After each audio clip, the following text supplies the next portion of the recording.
Yes, yes. Just sat on the floor the whole time because I was too shy to. You're, She did, she went way down. Everybody just talked to me like this for the whole thing. Oh, bad. I know it's happening. Oh, God. I know, what a difference, huh? My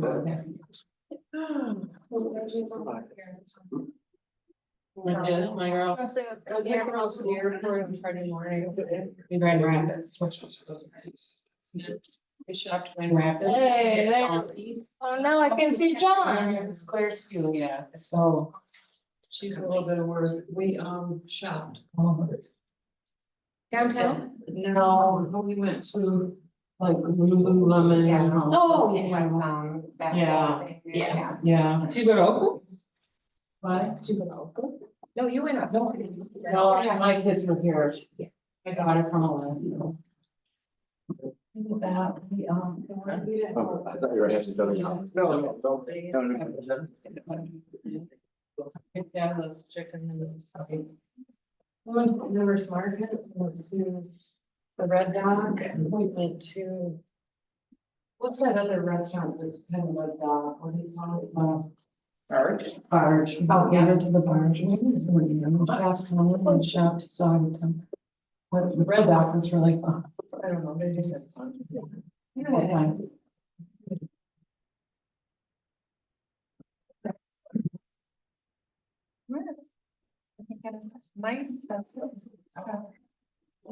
All right, it's 6 o'clock, so I'm gonna call this regular board meeting of the Saugatuck Township Board to order on Wednesday, June 12th, 2024.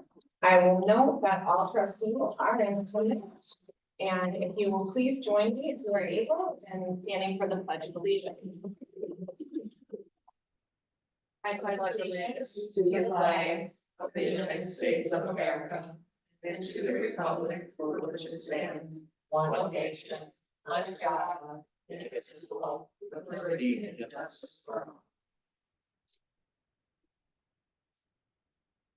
Item number 3 is approval of tonight's agenda. I understand that item number 5 and 10 under new business, our manager is asking or recommending that we remove those and probably put them on our next special meeting or on a meeting coming up.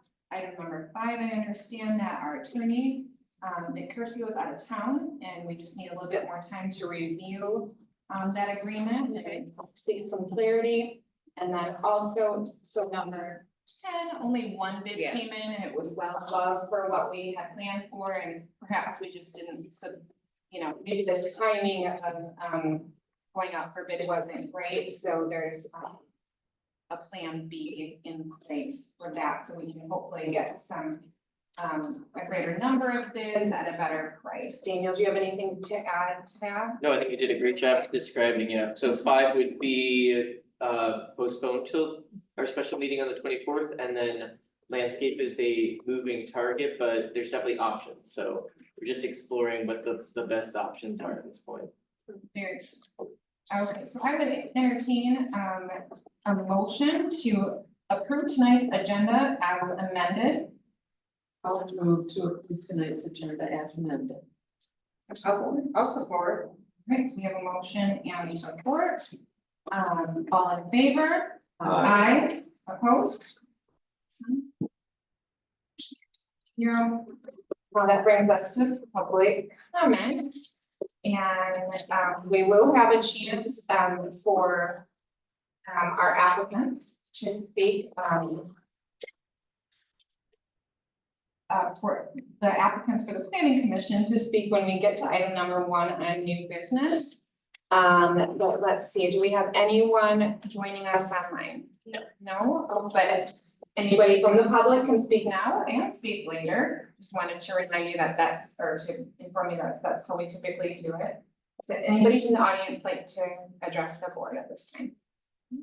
Okay. All right. Move on to tonight's consent agenda.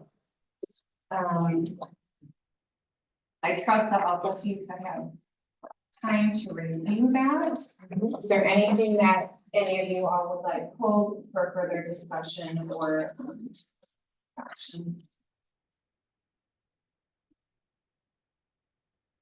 Well, I just want to make mention. Under six operations, 0.5. Headley, Yes. 4020. Yeah. I've had the opportunity already to share with the board. Excellent as we are fiduciarily responsible. That sets the millage rate that we will put on our winter tax bills. Doesn't make sense. Thank you. Anything else on the consent agenda? Okay, I would entertain a motion. I'll move to approve the consent agenda. Support. I'll support. We have a motion and support for the discussion. Hearing none, all in favor? Aye. Opposed? Motion carries unanimously. Oh, I can't say that. 5-0. You had it. We do not have any presentations tonight. We do have, our Commissioner Dean Cappinger could not be here tonight. He did submit a report. So please review that at your leisure. And that brings us to item number 1 under new business, planning commission appointment. Somebody help me of what page on. No, they didn't make it. I'm gonna talk to, make sure that they make it on there for next time, so I apologize. After, you got it? I have it. Okay. If this will help you. Yeah, it's after the winding road piece, yeah. Almost there. All right. You got it, you got it. You're right. I'm on the actual pages. Oh, you think you gotta go one more? It's afterwards. Oh, yep, keep going. Yeah. There you go. There we go. Okay, so we have 2 appointments to make tonight, for a 3-year term on the planning commission. That begins, it's just a July 1st, okay. And I understand that one of our current, commissioners, Gordon Stannis, is, has asked to be considered for reappointment. So I'd like to handle that bit first, if possible. Well, anyway, I guess I'd like, our board rep on the planning commission to, we spoke earlier and you felt that you had a very good, read on how he has been, experienced by the planning commission. If you could give us a little bit more information on that. Gordon was a great addition. So. So today, chair. To say, very, very articulate and involved in all the zoning ordinance. I can't think of any reason to not be appointed from the status to the planning commission. And he's also submitted a letter that I trust that you all have. He couldn't be here tonight. He would have much, an additional letter, in addition to the one that's in the packet, an updated one. So, thank you for that, John. And we have 4 other applicants, or will he, in first school? I believe there's 4 additional, yeah. So, the way that we handle this in the past is just ask the applicants that are here with us tonight in person or joining us online to come to the podium and to tell us a little bit about yourselves and your background. Serving on the planning commission. So unless, and then the board will have a chance to ask some questions and interview a little bit further. Is everybody in agreement that that's how we should handle this tonight? Okay, very good. All right, well, let's start with my first one, Steve McFadden. Welcome. I apologize for coming up to the works if I'd known that there would be so many people. No, That's all. I love I could have, It's great. And they were color too, that's just funny. I am, formerly an architect, Chicago architect, retired August 1st, built a house at the same time. I not recommend retiring and building a house and moving from the city to the country all at the same time, but anyway, here I am, and I'm eager to get involved with my community. I have, I think I explained it in the application, but what I did was, it was larger work than you ever see here, obviously, but it was zoning entitlement work and design. I actually designed the buildings and sent them out to construction documents. So.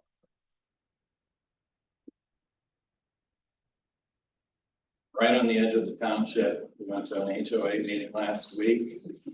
We're at 60th Street. Wondering if we could get a Saugatuck address. Apparently there was a flip of the coin back in the day that was going to Congress, so. There's only 60 of you. Yeah, Damn, exactly. 3,500 parcels. Right. So, any questions, one? Either homework, if you kick. Sure. You tend to have very thoughtful. Thank you. So just remind us, how long have you lived here? Technically moved in July 7th, but I retired August 1st. So, Of A year? Of last year? yeah, yes, last year. And you're full-time now? Oh, yeah. Full-time retired. Time is on my side for anything. Everything. So one thing I usually ask applicants is, and you've only been here a year, but have you had the chance to visit any of the parks, the Saugatuck Township Park? The township parks, yeah, well, we have two dogs, so we've been to those, the Paws on 63rd, I think. The dog park? We go to the beach until recently. That's not in the town. Yes. To mine. I'm sorry about that, but. Yes, you know, You should check out River Bluff.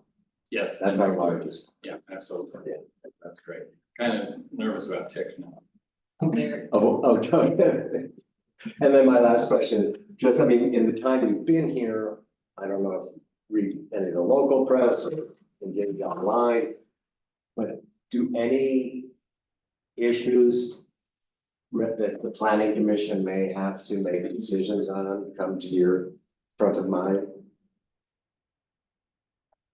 Well, right now it's Blue Star Highway.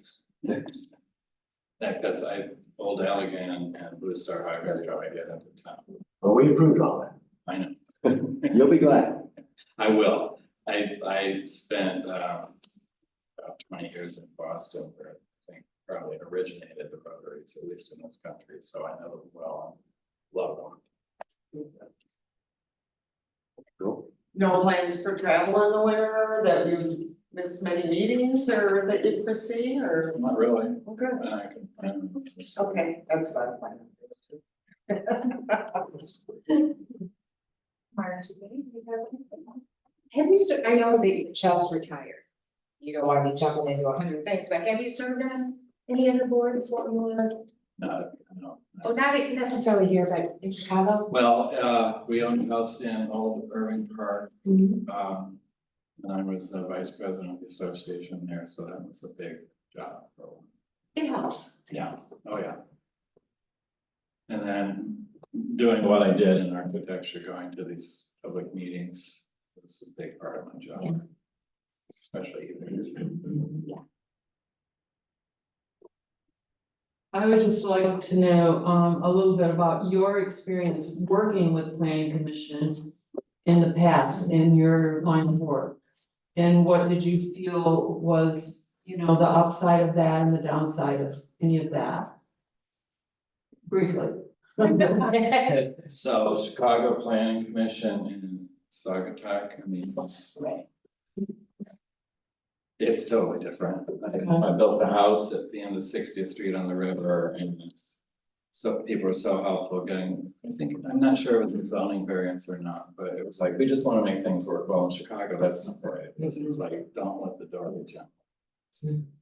It's so refreshing being up here, people just wanna make things work, people are so friendly.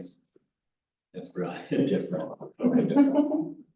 And what made you choose this area to live in? That's a good question. I've known Saugatuck for many years. Most of the Okay. friends who have houses here and know it very well. And well, we moved here 2004, so I've been coming up here frequently for the last 20 years. So I do know my way around.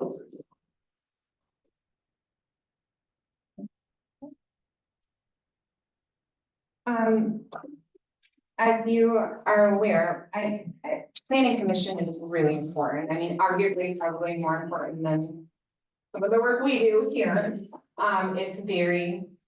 It's important and it's controversial sometimes and, the commissioners often have strong views of how they interpret the boundaries or how they interpret, the rules or whatever, and that's okay, you know, that's why we have 5 of them, you know, to hash out these decisions, but could you just speak to how you deal with that type of, you know, where you might feel pretty strongly and another commissioner feels pretty strongly as well, how do you journey through that and, you know, keep moving on the other side? That's a good question. I wish I could ask my former staff and partners to chime in on how I work with people, but it's always consensus. People always like to work with me because one of my greatest comments from a project manager, I was the designer of these buildings, but he was so proud that when staff went by, they could point out any part of a building and say, that was my part, and that's the way I am. I like to bring consensus. That's not gonna be my design or my ideas. I think consensus is really important. You know, I just left home and MSNBC was on, and that's not happening in this country these days. It's very divided. It's very sad. Okay. Thank you. Okay. So not surprisingly, I'm not sure we've ever had an application of the planning commission site plan for a skyscraper. Might you be bored with the level of projects we have to deal with? No, I mean, some time is like what I have now, all of a sudden. I don't know if any of you are retired, but there's that Monday morning you wake up and it's like, oh, what am I gonna do with myself? And I paint, I cook, I have a new house and there's still a lot of projects with that and then we travel, so I keep myself busy, but still, no, absolutely, I wouldn't be bored. I love the lower scale here, the lower pace, everything about it. Anything else for us? Which isn't to say I don't miss Chicago. I love Chicago. I will be in Chicago. I was just saying, we go several times a year, so. Yeah. A lot of us have a connection to Chicago, and Detroit and other big cities. In the time you've been here, do you have much understanding, and knowledge of probably our #1 land issue question, which is the proposed marina in the Saugatuck Dunes? No, I do not. I've scanned the agenda, but no, I haven't heard about that. It's been going on for about 15 years. It's a big, Oh, okay, so it's not. Yeah. just curious. The marina in.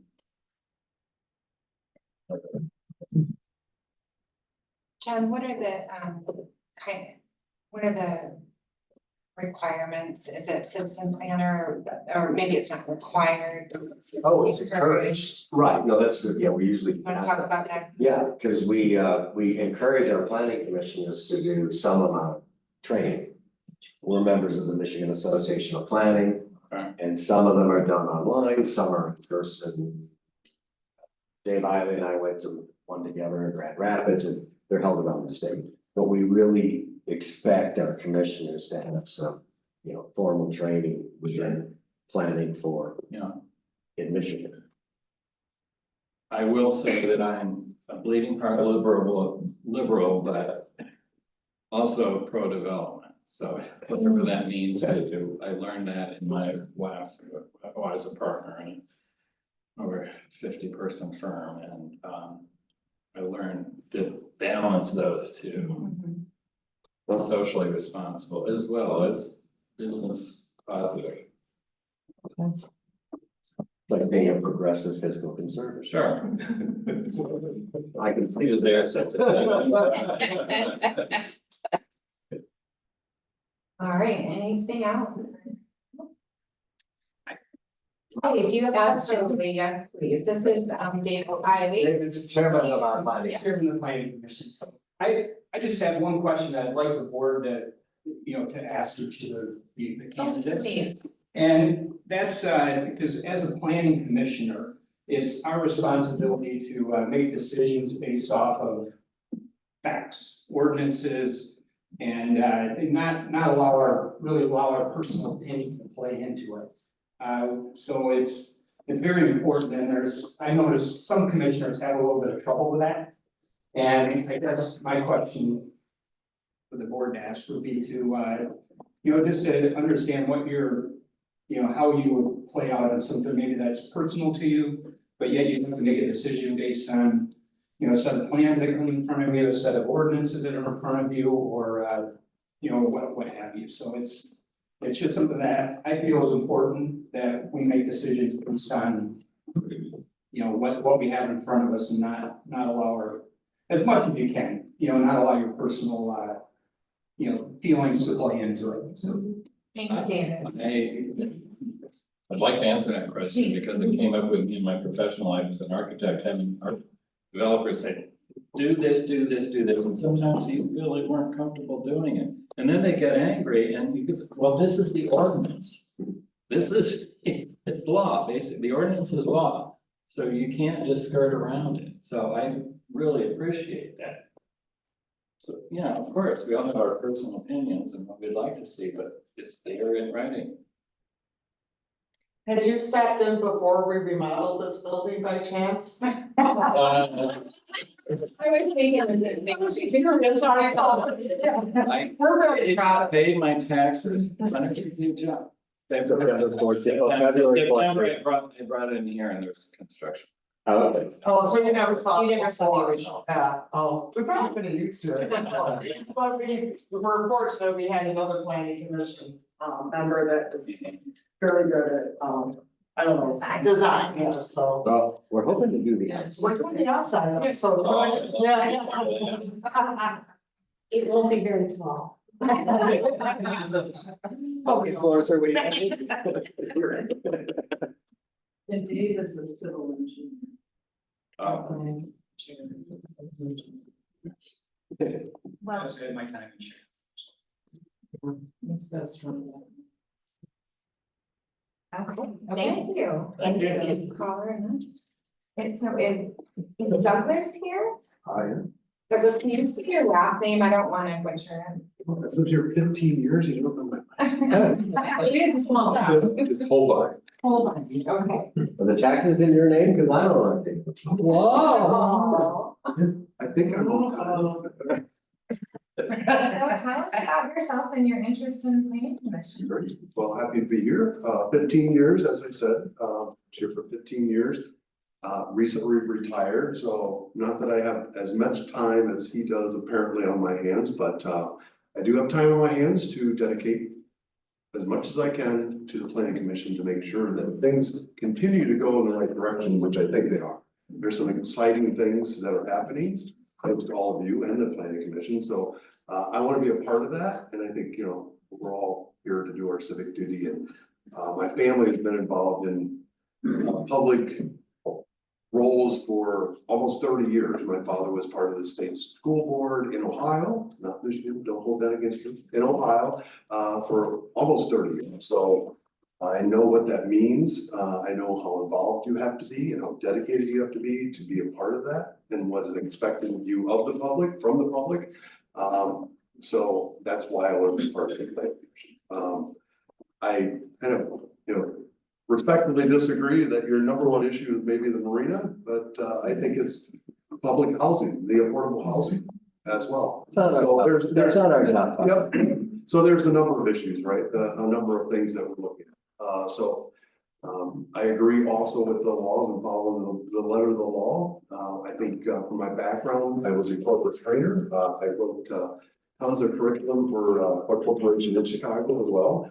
And, from that, I know there is some deviation, whether it's a letter of the law, let's discuss that law. Maybe sometimes that's not, really the way we need to go this time. Maybe we need to look at that law, and if it's the law and everybody agrees on that and there's no compromise, we follow the letter of the law. But sometimes there is some discussion that needs to happen around that and education. So the key piece of that is educating the public about that law, right? So everybody sometimes disagrees on what it should be or what the ordinance should be and the code should be, but sometimes it's just a matter of educating the public, right? And making them understand that this is the law, but if that doesn't work for everybody, this is why that is the law, right? So education is key. What else would you like to know? I think we can restate our questions, John. So forgive me for asking this process question, but I'm just curious why you didn't submit a cover letter and resume. So we had really nothing to learn about it. I guess I wrote a question about the planning commission. I mean, I questioned whether or not I would be a great fit because I do travel during the winter. And I think I received a response about that. So I do travel during the winter, and by speaking to people that have served in the past on the planning commission, they explained, the video conference, like this opportunity to attend this meeting was video conference. So I would still absolutely attend. Sometimes it would be video conference. But you I'm can't not vote. sure.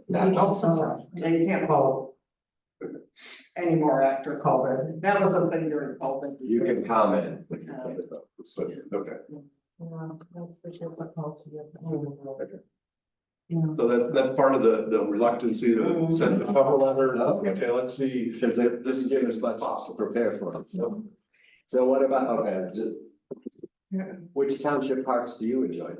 Well, Riverside's a great one. And at the dog park, well, we had a dog, unfortunately, we lost it. Dog park is great in Riverside. And I can't think of the one, down Lakeshore Drive. Sundown? Yep. Sundown. Can't think of the name. Okay, that's okay, thank you. Parks is a great piece of it, Blue Star. And this isn't the Yeah. Parks Commission, but I know you were interested in that too. So, thanks. I do fear that being gone will be an issue, but honestly, I think there's a lot of opportunities too for others. And this isn't the one, but sounds like you have a lot of great ideas, energy, and I don't know. Have you seen other boards or? I have not. Okay. Gotta start somewhere. You have to. That's what retirement's for. That's right. I like your presentation when you first came up. I mean, you answered a lot of our questions right away, but would you tell me about any experience you've had working with a planning commissioner or working with the planning commission or other boards? So not this board or Saugatuck Township so much, but I live directly behind the Myro Golf Course. And so Douglas, so I've been involved with some of the neighbors and the Douglas commission and the planning commission on what's going to happen directly behind the house. The Myro property. Okay. Both good, bad, and indifferent. So there's, all kinds of proposals going on back there, and, bringing our concerns to that board and the planning commission. Most recently, their rezoning of that land, and our concerns on the R3 zoning of that, So you must live right on the border or right over the border? I'm sorry, say You must live right over the border with Douglas? correct, yeah, right. I'm right on Wiley Road, just where the cutout is across from Community Church in Douglas. Right. People get confused there. Yeah. Yeah, every time I call the fire department, they're like, are you sure you're in the town? My other question is just, why do you live here? Why do you choose to live here? What is it about this community that you really appreciate? Well, it's the community. Okay. This is the community, so I think we take it for granted, we live in our bubble here, but we take it for granted, you know, I mentioned I'm from Ohio. And what happened to Ohio, is kind of disheartening to me, and just, the sense of community here, and I think you mentioned about just going to Douglas, the city council in Douglas, just the welcoming and the working with you, and township, I can't say enough about Morgan, I mean, come in here and just the friendliness of, you know, the township and how the offices treat us, and I mentioned when I first came up here, I'm excited to see what you all have been doing and the projects and things that are happening in the township and the direction it's going, so that's why I want to be a part of it. I went to college in 10 years ago and it was different now. Kansas State, yes. It's shocking, it's shocking. We should address Dave's question. You about I how, think- asking you how you make decision, or do you wanna? I think you kind of did. Yeah, and the laws, I think, you know, to his point, the letter of the law, absolutely, we've got to look at that first, you know, and then if there's a consensus that, hey, can we look at this again? You know, if there's no consensus, it's like, yes, this is the law, it makes sense. I absolutely agree, yeah, we need to follow the letter of the law and the codes and the ordinances, everything, there's a reason for it. And I remember back when I was writing curriculum, you know, putting that down in paper and training people to do things a certain way, and there's a reason for that. You know, because we found out, you know, through history and through experience that works, right? There's reason why we did that and why we put it down that way and train that way. So, but if there's a consensus of the planning commission that there's something just not right there, then we do need to look at it, but. Did you train people in coming to consensus? Do I train? No, did you? Cause you Process improvement. process Process improvement, improvements, and you did corporate training. project management, Oh, that, okay. all encompasses one big, you know, kind of figures and everything, so. Any other questions? Anything else for, I think, I'll just restate it, you kind of touched on it just through some of the other questions, but about, you know, planning commission is important, and there's some topics where there's, you know, different interpretations and people might feel strongly, how do you navigate through those situations? I won't use the cliche, but I'm bound to, right? You know, we have 2 years in one mouth, right? We have 2 years in one mouth, you've got to listen. I think a lot of times, and I especially noticed that with my old golf course and the things that were going on there. A lot of people talk and don't listen. They don't listen about what other people have to say and to come to that consensus. So you've got to hear people's concerns, people's objections, and their great ideas. There's a lot of incredible ideas. If you're not listening and you're continuing to talk over them, maybe he's explaining the law and you're really not paying attention, right? So if we're listening, you'll come to a consensus much quicker. So I have a comment to make for everyone in the room. Well, except Mr. Ivey, because he knows this way too well. But just if you're not aware, we just finished this, we just spent 3 years, the planning commission reviewing our entire zoning ordinance, page by page. Yeah. And we have 3 subcommittees, which include members of the public. One was on attainable housing, one was on economic development, and one was on conservation and rural character preservation. So finally, we got to the point where the planning commission adopted this, sent it to the board, and we adopted it, what, 2 months ago. It's pretty recent. And I just throw that out because obviously whoever becomes commissioner again will be handed this book, including our master plan, to read and study and memorize before their first meeting. But we You did. already got to memorize it. Yeah, but to your point, we did a lot of listening and a lot of talking. You know, and not everything was always consensus, but we got there and we're very proud of that effort. Hopefully it'll carry us forward in a positive way. Sure. It was always consensus, never unanimous. Right. Well, Yeah. I would say most of it was unanimous, but there was. That's right. But it is the right decision that are made. We just- Appreciate the consideration. Sure. Thank you. It was nice to meet you. Thanks for replying. Yeah, thank you, it's nice to meet you. Is Mr. Hosper in the audience? Did we hear from him? No, we did not, but we did communicate with everybody, and I believe yeah. And we don't have people joining us right now. So if I'm right, we just have one remaining applicant? We have two more. We have Dale Harrison and John Reinhardt. Yes. Is Dale nurse secretary? Right.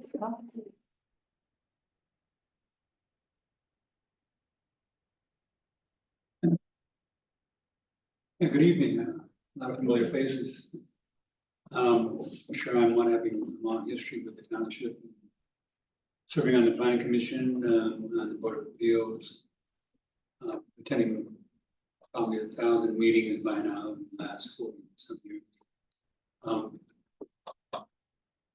I'd like to kind of just touch base on a few things that you online and your strategic mission.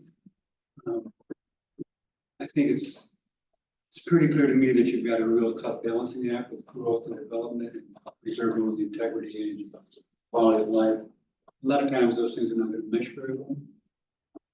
But you're doing a good job, I think an excellent job of looking at the conservation, recreational opportunities by acquiring more public lands, preserving them, protecting them. That's really important because we're having more and more growth. The roads are more busy with traffic. There's going to be more development because of some of the zoning changes. And that's okay, but to protect what we have and move forward and still maintain that quality of life, which is really what brings people here, what people really want, why they come here. I mean, friends, they like the geography, of course, the landscape. That's also excellent. Over the years, I don't want to point too many fingers here. But the biggest mistakes I've seen, not only in the planning commission, but on ZBA, is lack of fact finding. I'm not trying to jump on the planning commission chairs bandwagon because I think it's really important. That was going to be my focus of my comments tonight.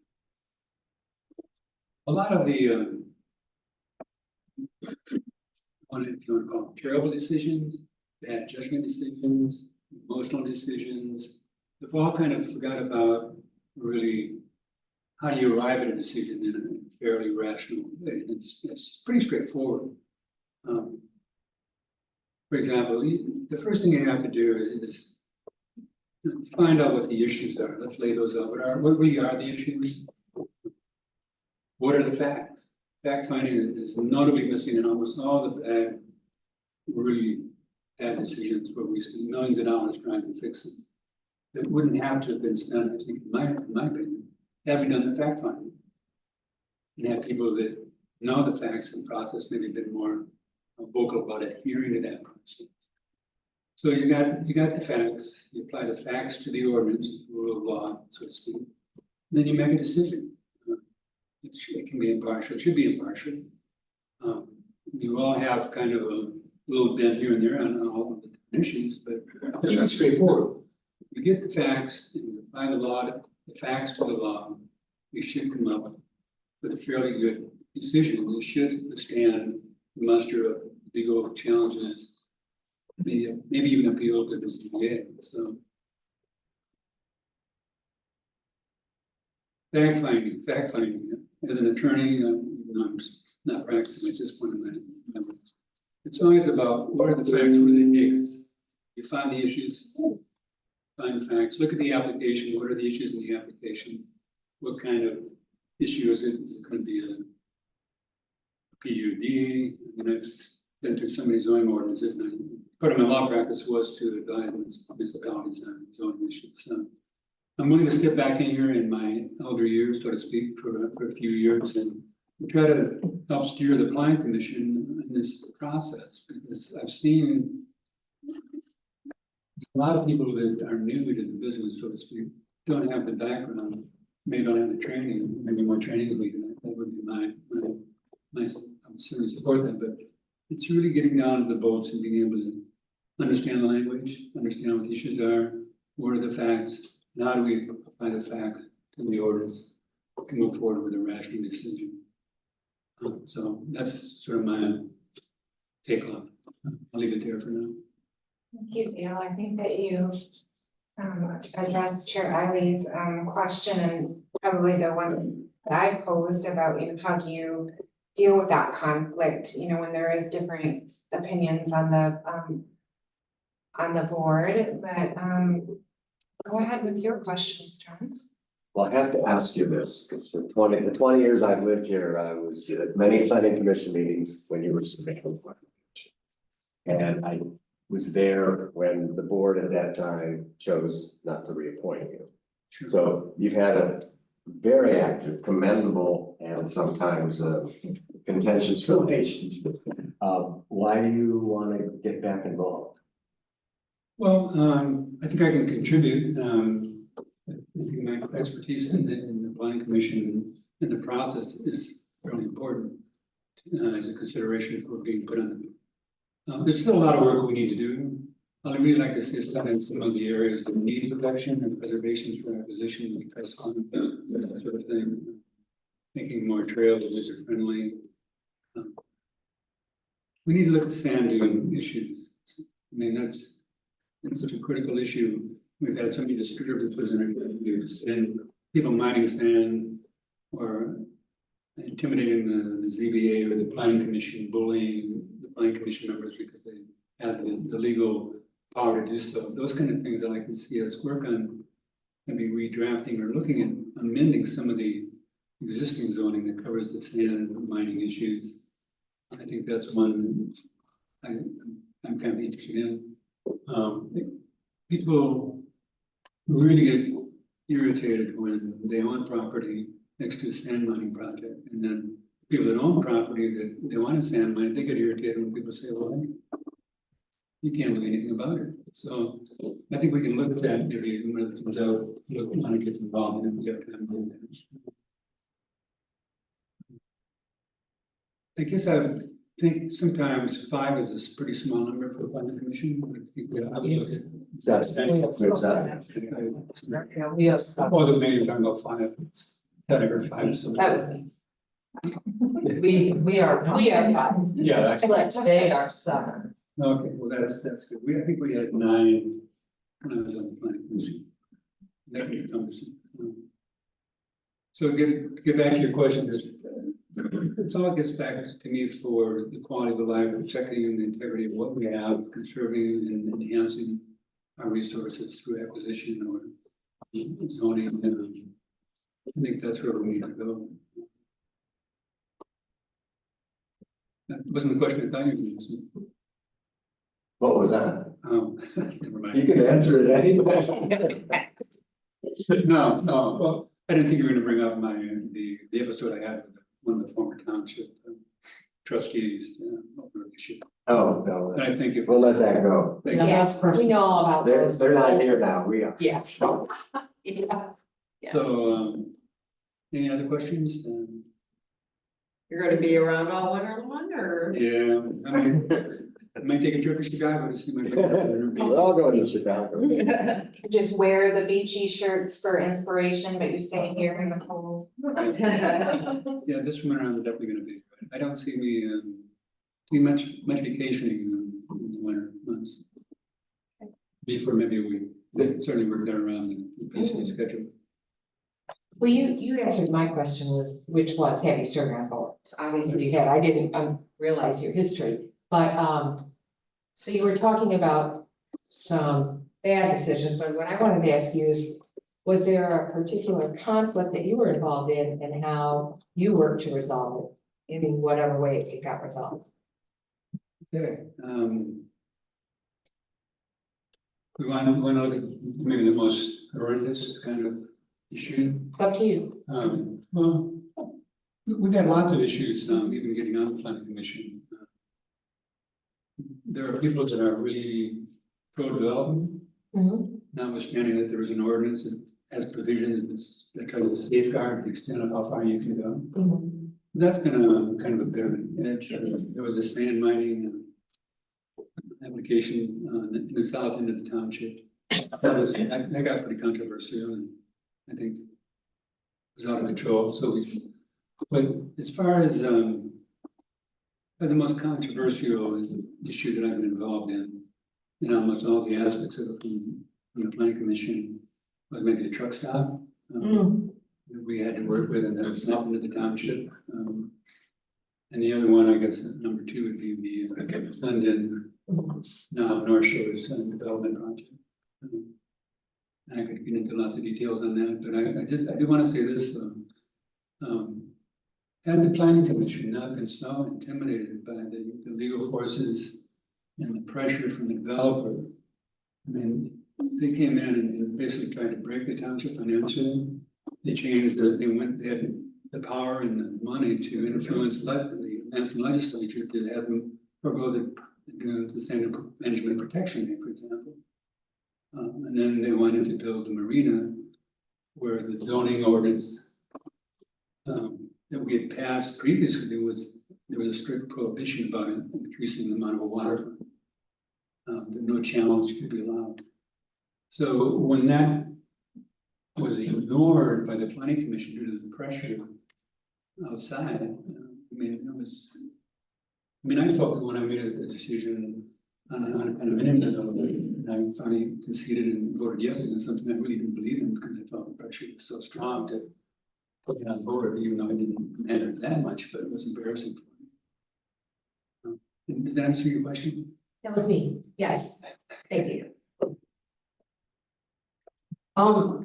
So I think you've explained to us how you make decisions and how you'd like to see them made in the future, and I appreciate that. You've told us about your experience, and I get a sense of why you live here. I think the only thing is, I just wanted to say to you, you brought up a lot of things that the planning commission has had to deal with. I don't recall that you were on planning when they dealt with the sand mining down on Allegan. But, No, it wasn't. you weren't on the planning commission at that time, but as I recall, that was very controversial, but the state was also involved in setting precedents for sand mining at that time, and that was the difficulty of the planning commission, and so it was somewhat divided, and I don't believe the planning commission wanted it, but I don't also believe that they had a choice. And I was on the commission at that time, we were trying to push maybe health aspects of why it shouldn't go in, but Dave was there. So that it was difficult, and we were trying to and our attorneys were advising us that you're gonna have an issue if you don't pass it, but Daniel was very much, maybe, were you on the board at that time or? No, I close? was in front of the board. Right. In front of the planning commission. A neighbor of We're the jailers. family. Yeah. The sand line was across from the house, so it was tough then, but, If I could take a couple minutes, maybe address that issue, because I represented Township Shagway, one of the adjacent property owners. I also was engaged with a group that was basically fighting the sand mines. It was my feeling that the planning commission got it right the first time when they denied that request for the permit. And then the attorneys from Top Grade came in, township attorney, all of a sudden, without even appealing it to the ZBA, they get the township to say, okay, let's go ahead, we're gonna go. Township decided to do away with the planning commission's authority and decision without benefit of the review. That is really bad business. Their attorney and our attorney, they pressured the planning commission to make a decision that they had drafted to be placed without the appeal process. And the thing that bothered me most about that decision is they ignored some of the statute, the clear statute language about sand mining and where it's prohibited. They ignored the existing standards that we had in our own ordinance. Because everybody said, oh, the state law is the state law and it's gonna have jurisdiction over everything we do, but we have our own standards at that time. And changed them, but, and that's another reason, I think, because of the court cases, basically determine what the law is. The Court of Appeals, the Supreme Court. So in their fact finding, they came up with a different position than what the attorney, our attorney, the township attorney, and the Doc Wade's attorney had. So another situation where the planning commission kind of, okay, we trust you. And if they had been more familiar with the process, maybe the fact gathering would have been a little bit more substantial. Maybe we would have had a different result. So. Well, I appreciate your perspective on that. I don't have any other questions. I don't either. I think that you addressed, what I had been asking about, you know, conflict and how you arrive at decisions, and navigate through that. Thank you, Dale. Thank you. Thank you. Thank you. Thank you. And, so the last applicant is John, right? Right. Ryan, and not here tonight. Okay.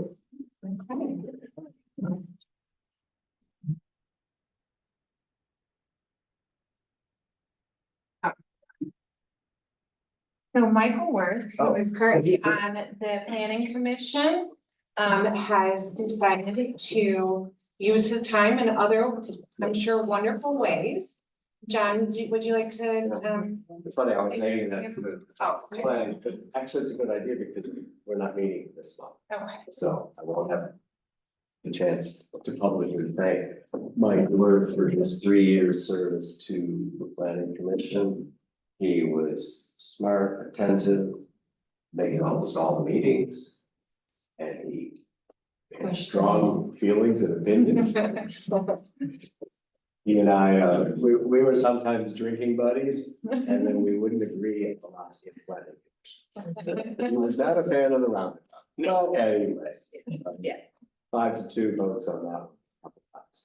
But no, Mike did a great job. And told him he should consider staying on, but he chose not to, so. I'm thankful that he's gonna work elections. Yeah, he's still very involved with the community. Yeah, he did the training and he did work our last election, He's a so, good guy. yeah, he's that kind of precise person. And makes some very good election workers. That's nice.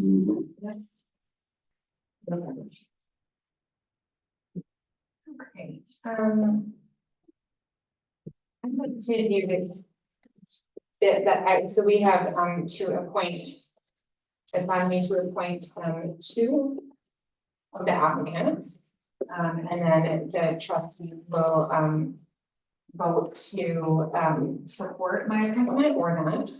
I'd like to start with what I estimate to be the easy bit of this. So I would like to appoint, Gordon Spanis, to the planning commission. I'll support.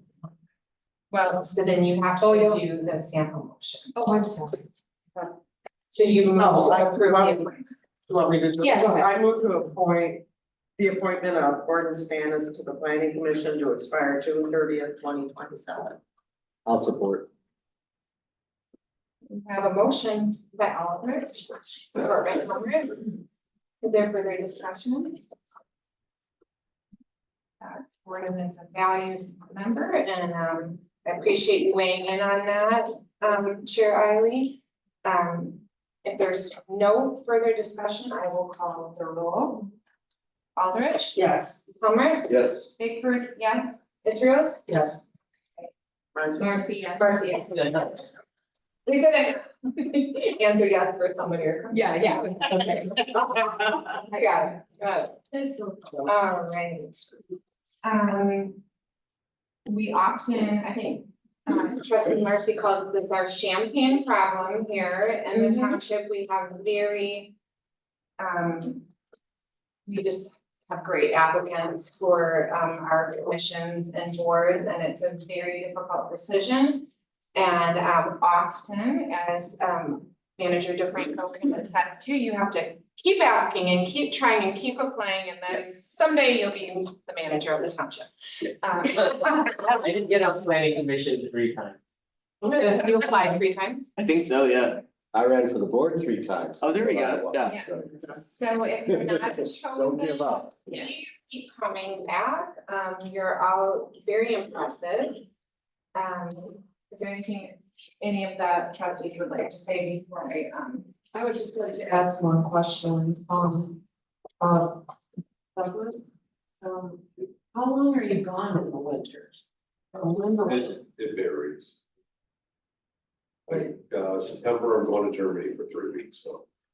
It's not the winter, but it's 3 weeks. But then you're back for the whole winter? No, in December, 2 weeks in Hawaii. Sounds like savings. when you leave for 3 months and don't come back? So that's a good clarification. Yeah, so that's what I was just wondering, would you miss every meeting or possibly not? Possibly not, but, you know, I'm just trying to be honest and upfront, so. We appreciate it. I appreciate it. Well, I just want to underscore what you already said. That's the embarrassment of riches. There's, No, right. all of the people that spoke today are extremely Well, qualified. And the applicants And that weren't here. they don't count because oh, we are like. that's our policy. No. That's how serious they are. That's my feeling. Um, We've even done that. We had a existing commissioner who wanted to be reappointed, didn't show up. Well, we didn't consider him, so that's. Well, Gordon, we knew about. No, I didn't. We had a lot of communication going to the airport. This was a couple of years ago. Okay. So I'm just saying, we're pretty strict about that. But thank you guys that are here. yes.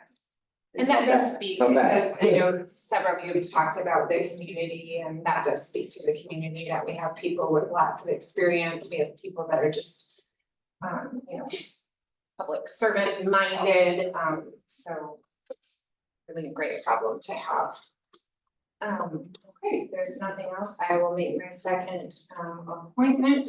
I would like to appoint Steve McFadden to the planning commission. Do you need a motion? Yeah, so then you just use the motion Right. with, yeah. I would like to move to approve the appointment of Steve McFadden to the planning commission to expire June 20th, 2027. We have a motion by Marcy, is there support? I'll support. Support by Aldrich. Any further discussion?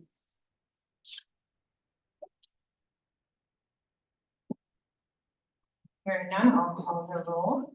Marcy? Yes. Aldrich? Yes. Israels? Yes. Bigford, yes. Hummer? Yes. You're gonna. Congratulations. Thank you. Yeah.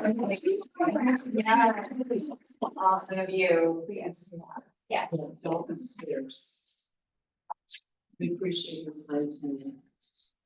We do have a robust agenda. Please feel free to stay if you want to learn more about us, but we will not hold it against you and leave and enjoy this beautiful evening. Okay. Why don't Thank we you do all. my day Thank you stay? so much. Thank you. Thank you. Awesome. Thank you. Thank you very much. Thank you. Bye.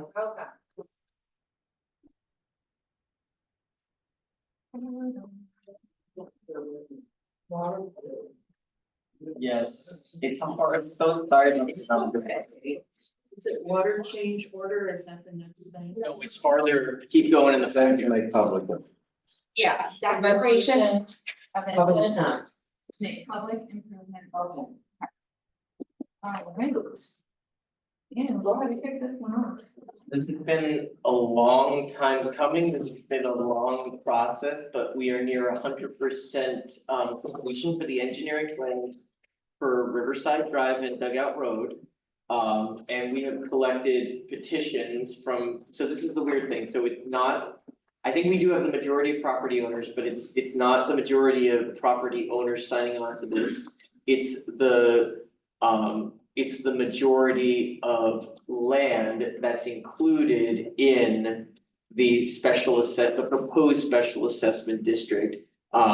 People representing the majority of land have signed petitions that they would like the township to move forward with a public improvement project, which would be the scrapping of a 2-inch water line of unknown material and the replacement of that line with an 8-inch water main of known material that would be now moved from underneath a pond, so we are eliminating the cross contamination source. And it would extend down Riverside, go east on Dugout Road and connect with the water main on 66th Street, which you all approved as well to put in. So that 66th Street water main went in, now allows us to loop the water main, which ensures high quality water is flowing and ensures that we can have fire hydrants with adequate pressure. So we've received support from property owners representing more than 50% of the land that they would like the township to move forward with that project and establish a special assessment district. So to kind of confirm with this resolution, this is not a public hearing. This is not establishing a special assessment district.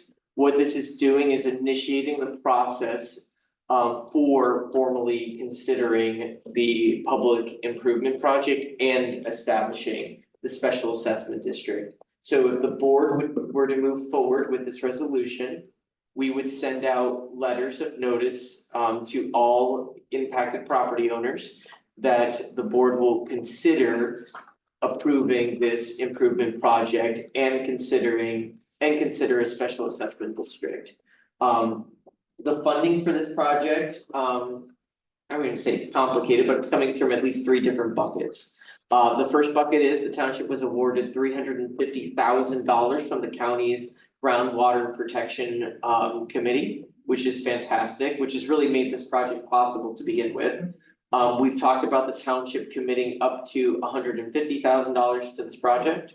And that leaves $200,000 left for the property owners to cover. So there's about 20 parcels included, which would be $10,000 per parcel.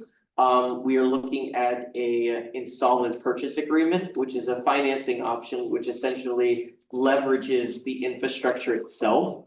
It's a much more cost-effective way to borrow money for the township, so we'd be using that. There'd be an interest rate, so property owners would have the opportunity to either finance the cost of that $10,000 improvement over a 10-year period, or they can pay it off right away.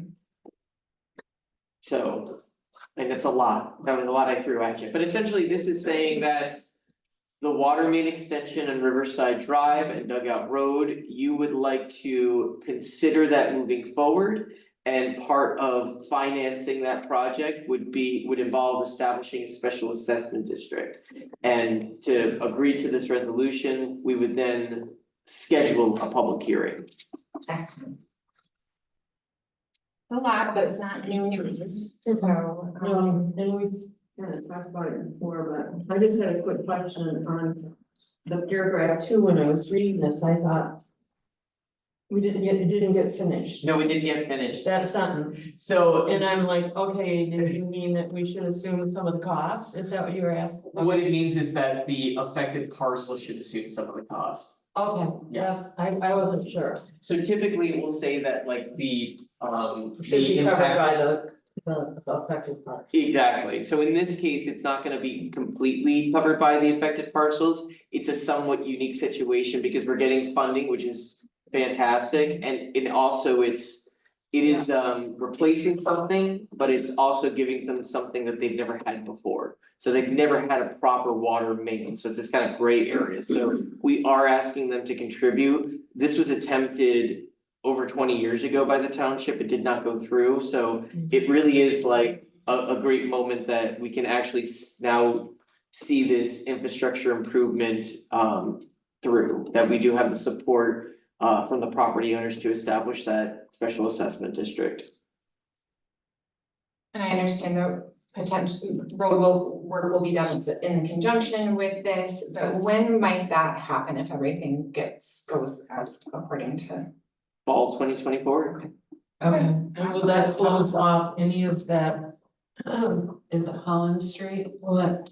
It shouldn't impact any of that, because all The of hookup, that's just the hookup. it's just the, yeah, well, and actually it's gonna hit right at 66. Okay. So yeah, it shouldn't result in any like main road closures. Okay, that's good. And yeah, So will this be in conjunction with redoing the road? it will be in conjunction with redoing the road. Which was quite a contentious issue with us a couple of years ago. It was quite a contentious, yeah. Yeah, do we have an update on how many trees will be taken out now? So it's a very interesting question. Right now, we have the plans that were originally developed by the road commission, so we do have an estimate. I have spoken with our engineer, and what we're going to do is we are going to have a discussion with the road commission to see if we might be able to reduce what they're calling the clear zones, which are just, you know, the shoulders. Mhm. So I think there's a 6-foot requirement, we're asking them to come down to 4 feet.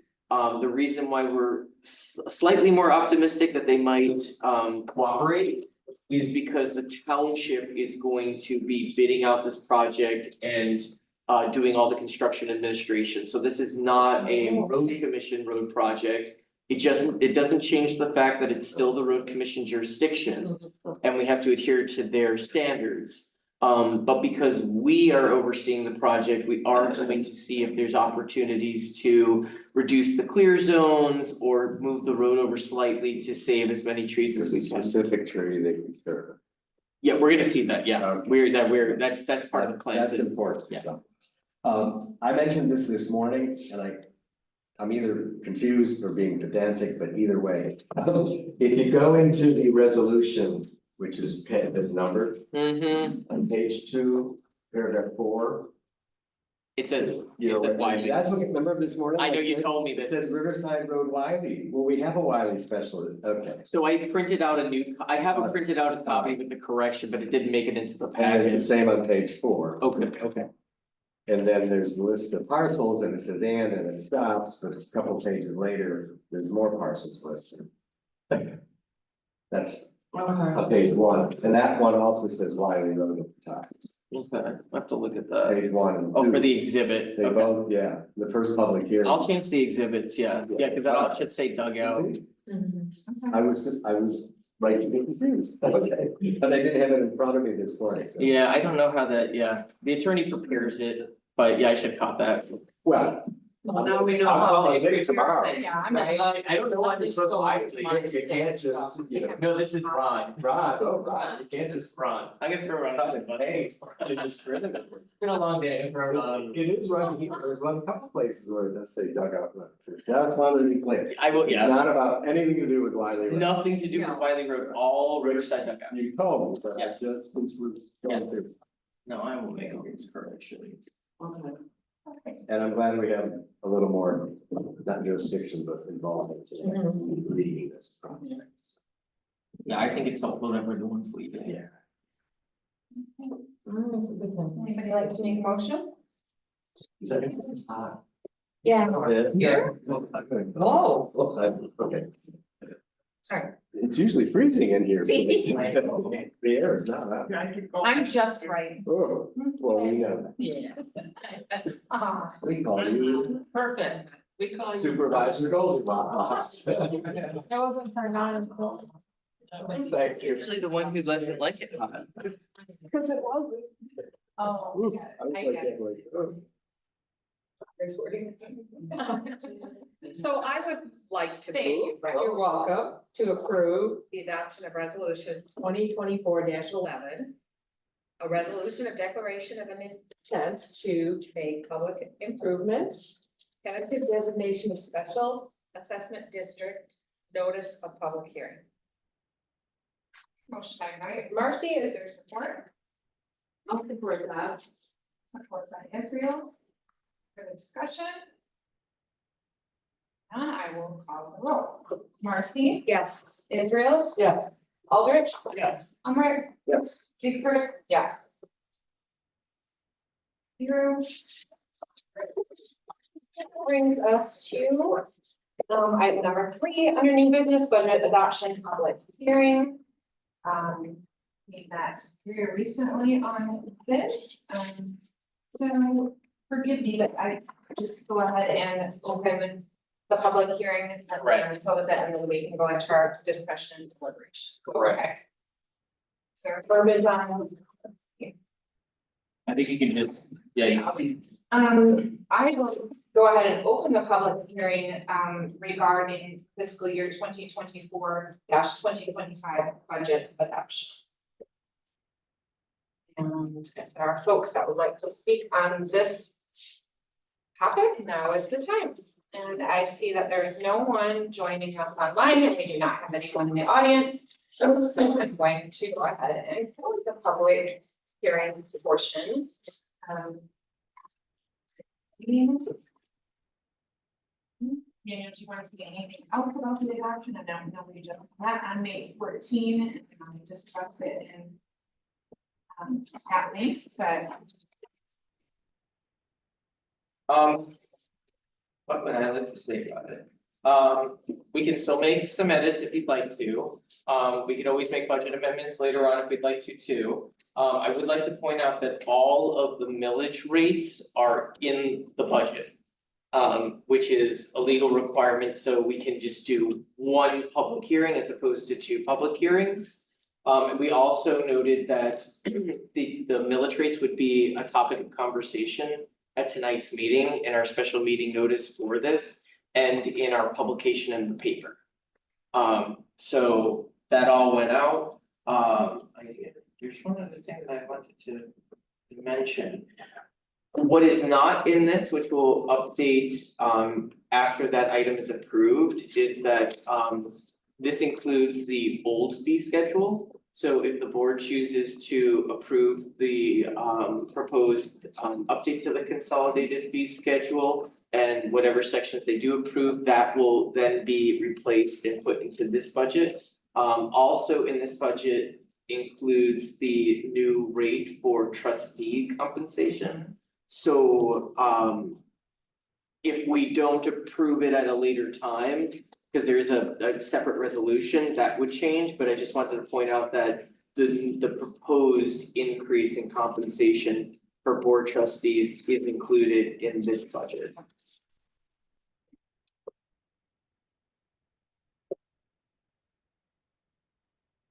So is it safe to assume, I didn't compare them side by side. Anything changed in this version than what we addressed in the workshop? Nothing substantial. No. I'm trying to think if there's anything. I didn't even put that in the spot. There were no substantial, there was nothing of content that was added. I have a question. Yeah. Page 4-5 of the budget report. Okay. Under Department 371 inspections.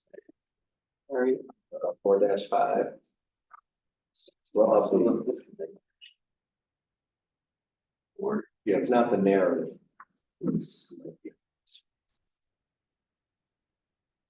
What department is it?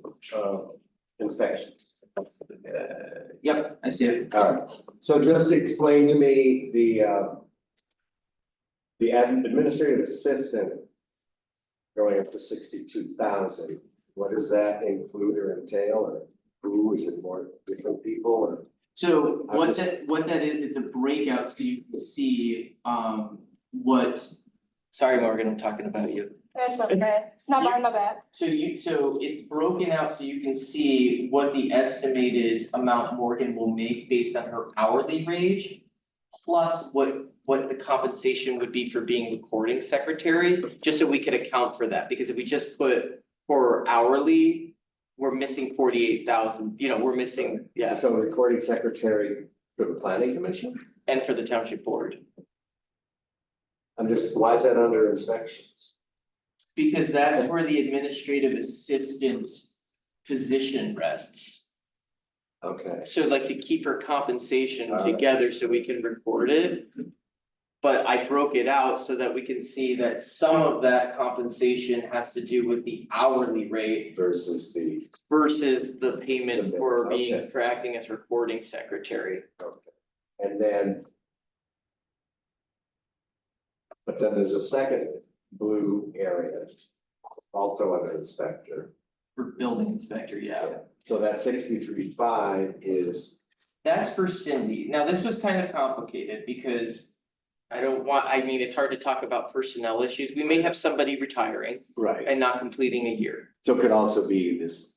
So it could also be a new position. So there's sufficient money to handle a person for a portion of the year and then transition out and then transition somebody new in, but then also to accommodate somebody providing enforcement. So Yeah, it's like 30 like the code enforcement. yeah, simultaneously, Okay. yeah. The 63.5 is. As of today, that would be Cindy, but it could be someone else. It could be someone If else. she wins her election. That's correct. Yeah, that's correct. Thank you, this is Yeah. just, I found it confusing because it's all under inspector. Yeah, we put the administrative assistant in inspections primarily because that's their principal. No, permitting, yeah, I Yeah. know that's top of her list, so. Yeah, and this just helps, Okay. yeah, me to see like, okay, this is not the full extent of the compensation. Okay.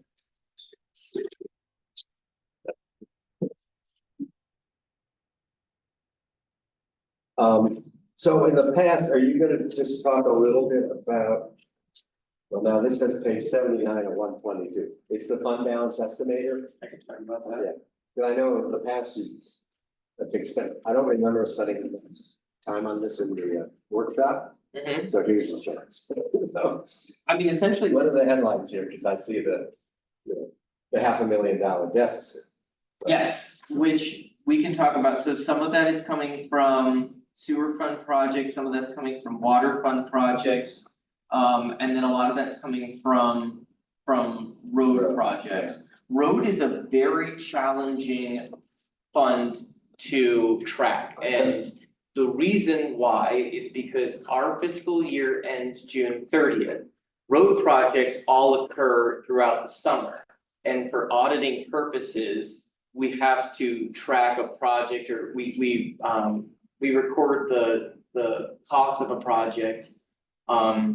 For whatever fiscal year it occurred in. So like a lot of these projects, I'm not sure if the road commission is going to complete that project this fiscal year or next fiscal year. So this is kind of like a worst case scenario. If everything happened this fiscal year, we'd be dipping into our fund balance by $312,000.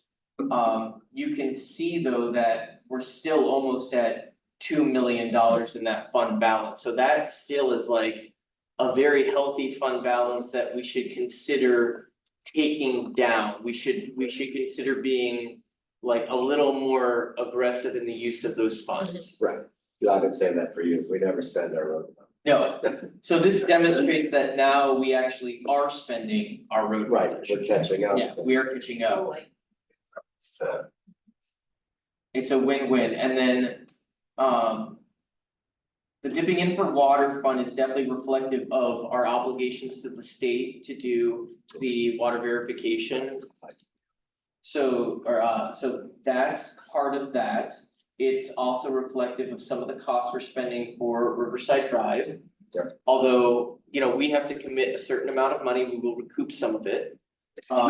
There's sewer, I think that's not gonna be probably not gonna be $99,000, but I'm just trying to think of what we're doing at sewer right now. I know that we had planned to do the sewer agreement, that kind of fell apart. We had planned to do some capital improvement planning that can't really move forward until the sewer agreement's done. So there's some costs there that we're just not that we're not actually expending. We're also not purchasing we're not acquiring sewer capacity this year. right. Yeah, so this is all based on if all of those things had gone forward, Okay. so it's projected, Right, but we may not complete those projects. So worst case scenario, if all those things happened, we would be down about $100,000. Water, that's probably about right, because we also had financial obligations for replacing a section of water main on Old Allegan Road. When they lowered the grade for the roundabout, it exposed the section, and that was something that we were financially responsible for. It kind of stinks, but that's just the way the cookie crumbles. But And the other Blue Star drain has been postponed to next year. Blue Star Drain has been postponed to Next next fiscal year, and that will come out of the road fund. That's road. Yeah. And this is the current fiscal year, which is over in 2.5 weeks. Which is over to So it's. So there's Okay, a, yeah, so there's a lot of road projects that are not gonna happen, like construction hasn't started on the repair of the bike trail. That was a lot of money that we budgeted for this year that now is gonna have to move to next year. We have not started the landscape project for the roundabout. That's money that now is gonna have to be shifted to next fiscal year. Some of that has already been planned for, because I knew that it was falling on a, on that weird date, like it could have happened before June 30th. But it very well could have occurred after, and right now both projects are looking like they're gonna occur after June 30th, so. It's hard to, this is the trickiest fund because you don't wanna underestimate. But you also. You don't wanna underestimate, you just don't know which is gonna happen. And you can see too, like, if you go to the, excuse me, if you go to the column for 23 to 24. You can see the road fund went up quite a bit, went from 2.4 million to almost 2.7. That was because the road commission didn't bill us. Right, Oh, that's. right. So there's all these kind of funny things, so like we ended up paying that for this fiscal year, so that's also dropping down. The fund balance, so it probably will end up being above 2 million again. But I think it's okay to start to make a dent in that. I think Trina Newhoff recommended that we have about 500,000 in that fund, so that just kind of gives you a sense of like how healthy that fund really is. Thank you. You're welcome. Anything else on the budget? I just, I called you, and to talk to you about the elections.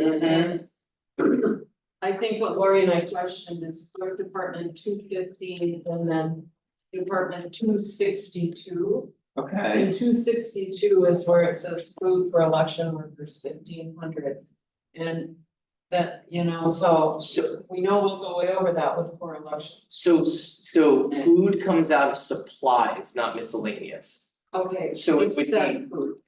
That's all I'm saying. Oh, does it say food? Yes, it's actually Oh. they food for election work. Okay. On Oh, that's- Not there, on 262. In the narrative. Oh, in the narrative. I'm sorry, in the narrative, and Oh, okay. Okay, that's where I was confused, because we've been tracking it in supplies. okay, and So I don't operating see costs, anything that says. Other expenditures, so. Operating costs, That's all, and so we kind of question that continuous work, yeah, and that's not enough, but. The state has been telling us 30,000 for each election, which. We know that we can do it for less, and we're glad we have a partner with Saugatuck City, but. We thought, okay, that's. Not gonna work, and so we don't wanna have you all reach out when we come back to you and say, oh. so, I mean, the only thing is I am tracking it under supplies right now, in the actual budget. Okay. So And we're not all- under miscellaneous, yeah, so like right now miscellaneous is being used for mileage. The category, so if you look on page, well, if you look at Department 262. Yeah. In the actual like budget with the lines, so it should be under supplies, which is at 6,000. Okay. That's where we are. No, yeah, I get that, cause I didn't realize that you were looking here, so this is this doesn't always perfectly align with Okay. the departments. It's more like a categorization of like, it's like, yeah, it's a more straightforward characterization of the kinds of expenses you're gonna see. I appreciate it. Yeah, All right, thank you. you're welcome. I know we're talking about the fee schedule separately, but the fee schedule's in here. Yes. If you want my little correction, Sure. it's pretty minor. So we're in the budget part, it's schedule 3, Uh-huh. page 10. Okay. No, the non-sufficient funds for return checks, are you there? Yeah, we've been charging $25, so we should change that. Oh. You can't go above 30 by state law, Oh, okay. but with that, So you have to add that I when just we keep do the forgetting. amendment. So it's clear, so someone doesn't contest it. Yeah. Hey, you charged me $25. Hey, anything else on the budget? Would someone like to make a motion?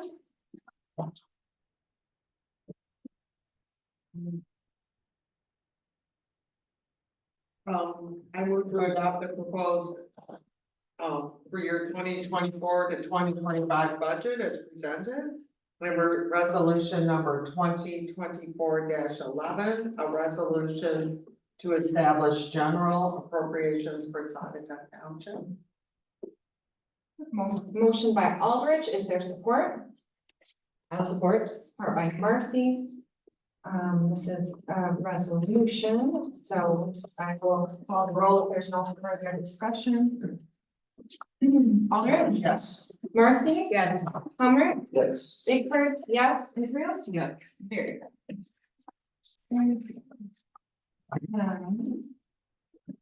Moving on to, finance coordinator, hire. This is good news. I think there was a pretty, I don't know if intense is the word, a very, the process was given a lot of attention. Yes, it was, I know that, Trustee Murphy and Treasurer Humrick were part of the interviewing and the job description. I was part of the interviewing. And we have found our person. Daniel, do you want to say anything else, or John?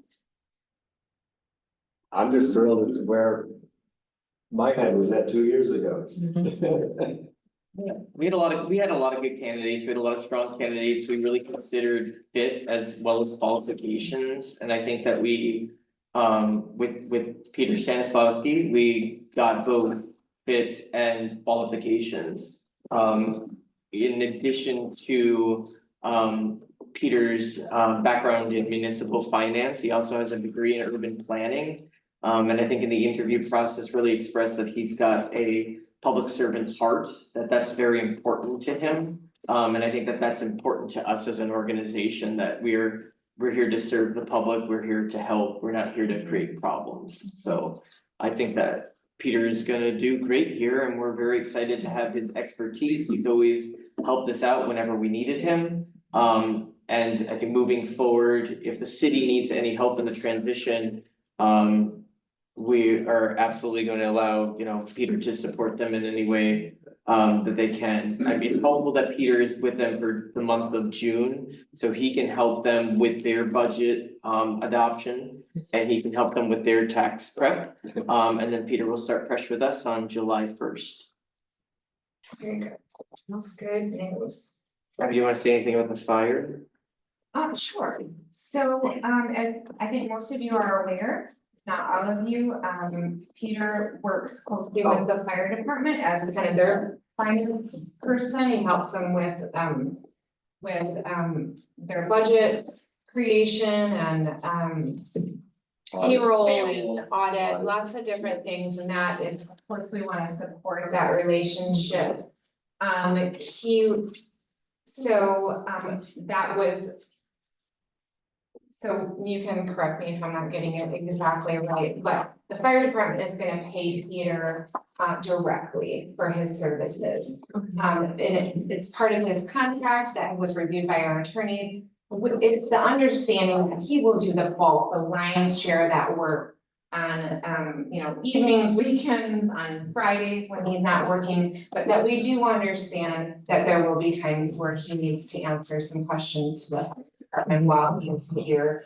And he's just expressed again and again, he'll work as much as it takes to get the job done. And, I think that you're right, he does have that servant attitude of, I'm gonna get it right, no matter how long it takes, so. But I did just want to bring that to the forefront, that it has been thought out, it's been covered, it's been, approved by our attorneys, we don't want any appearance of double dipping or something inappropriate like that, so. Yeah, thank you. No, and I want to commend you for us. It's much cleaner that they pay him directly. It's not how it worked in the city. This is much more, I think, appropriate. So I've always joked, it's called Saugatuck Township Fire District, so it makes sense that you know about it. Right, it behooves all of us that he continue Right. doing that work, so.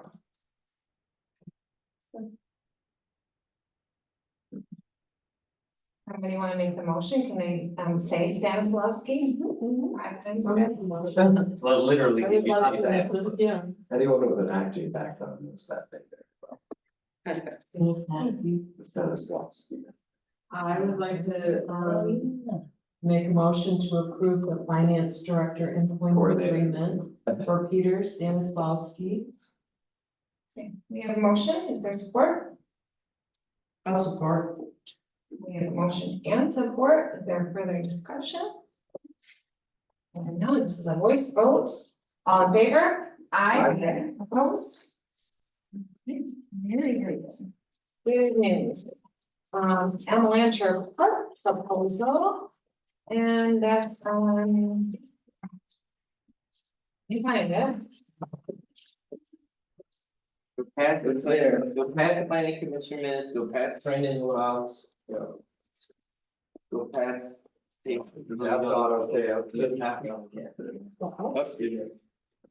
found it. I got it. Doesn't, I can't tell them where it is. Okay. And this, has come, this subject has come before the board on several occasions, so this is just the next step, but Daniel, go ahead and kick off this discussion. Yep, so Beardis had designed a preliminary layout for Amalancher Park Rest Area. This was part of our application to the Michigan Natural Resource Trust Fund grant. So they are expecting us to develop that as part of our grant. C2AE is still designing the entirety of the bike trail, but we did ask Beardis if they could complete the engineering design for this particular project. So this is a proposal for them to do exactly that for a lump sum fee of $10,500. The the trust fund grant will cover design engineering costs, so this is completely reimbursable expenditure.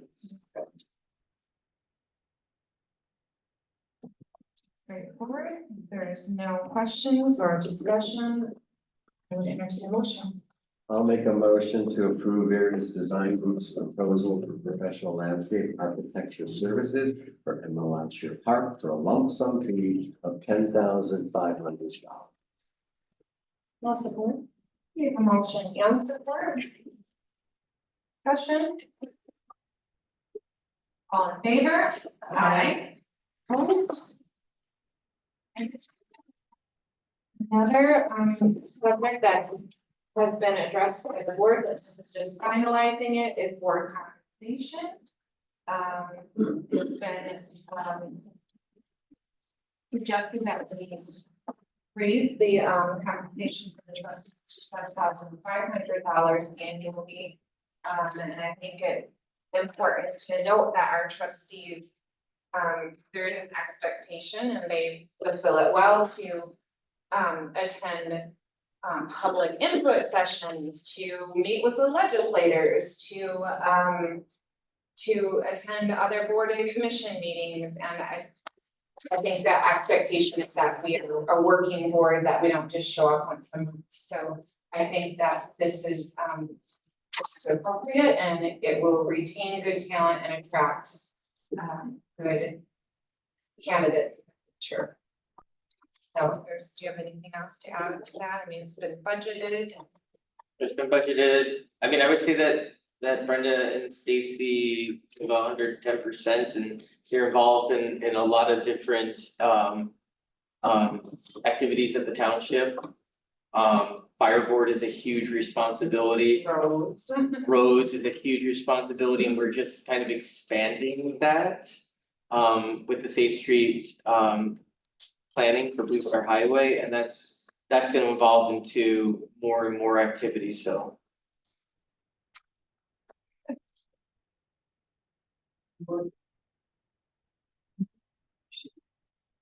I'd like to move to adopt resolution 2024-12, a resolution to establish salaries for officers composing the Saugatuck Township Board. I'll support it. A motion by Hummer, support by Israel. Certainly for the discussion. Thank you guys for going above and beyond. Thank you for compensating us This is a roll call. for our hard work. Hummer. So are the trustees allowed to vote, or do they choose? No, they're allowed. Yeah. Okay, good question. I kinda wondered about I didn't think they should be. Yeah. No, I thought that was. That's what I chose. Fair, Yeah. thank you. It would be a problem if everyone was getting a raise at the same time and no one could vote. Yeah. See, the catch-22. Everyone gets a raise, but you can't vote. You know, put up a sign and it would say. You call my name. Ludwig, Hummer, Yes. Israel, Yes. Vicksburg, yes, Aldrich. Yeah. Marcy. Yes. Very good. Consolidated fee schedule to increase. All makes sense to me.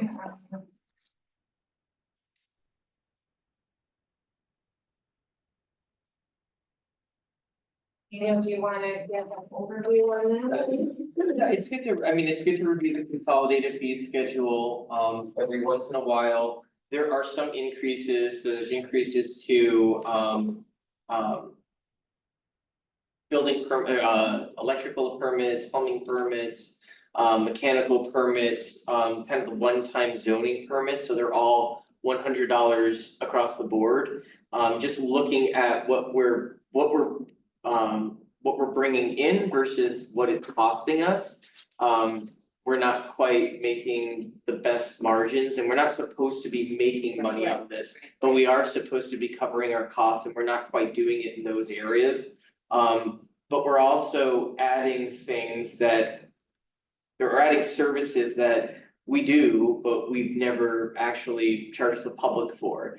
And that's good because we want to collect on any kind of costs, but it's also good because it sets an expectation for the public. So, for instance, we're adding a dangerous structure hearing fee. Right. So we did that, I wanna say it was like a year and a half ago for the Otting property, and that cost money to organize. We had to bring in a hearing officer that took a lot of staff time. So to make sure that the services that we're offering to the public, that we're actually collecting on the cost of providing that service. I'm trying to think of something else that we're adding, zoning determination. Oftentimes, and it's usually from real estate agents, will be asked to write a formal letter saying what is approved in this area, and that takes time and it takes a little research. It's more than just an email response. It's something that's formal, that we review, that we make sure that we're conveying accurate information.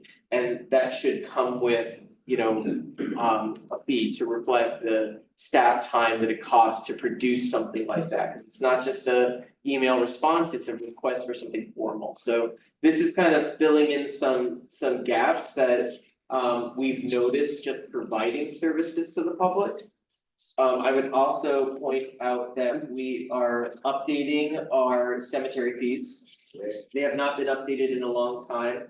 Morgan did a really fantastic job of researching plot fees throughout our area. And then we compared them to other cemeteries that provide services similar to ours or maintain a certain level of maintenance, and I think that we do a pretty good job in maintaining our cemeteries. We also have been really proactive in planning and looking to execute certain improvements, so to make sure that we're, you know, that we're able to fund those improvements. And also to kind of get with the times, we were definitely the lowest out of everything that we saw, so just bringing it up to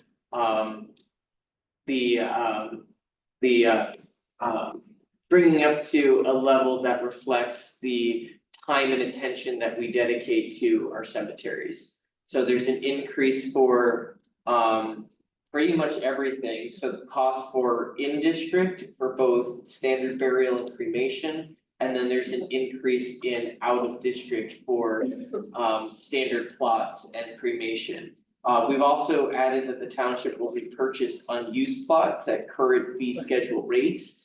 That's something that the board had previously said or had approved buybacks occurring at an administrative level. And that's a policy that we've had for a long time, and this just puts it into our fee schedule, so it's more transparent to the public, so they know that this is what the township will do.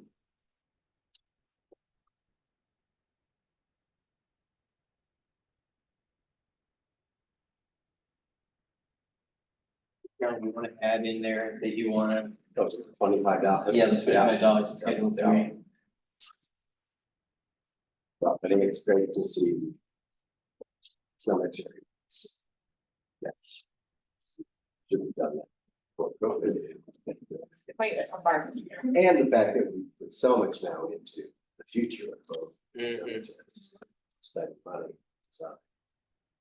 But Can I ask a dumb question? Sure. When I read this, I thought, on page 10, I didn't get this, like a standard plot, one you can. Guess what? It's the same. It is 500 a space, but if you go 3 to 6 spaces, you're paying double. But is that to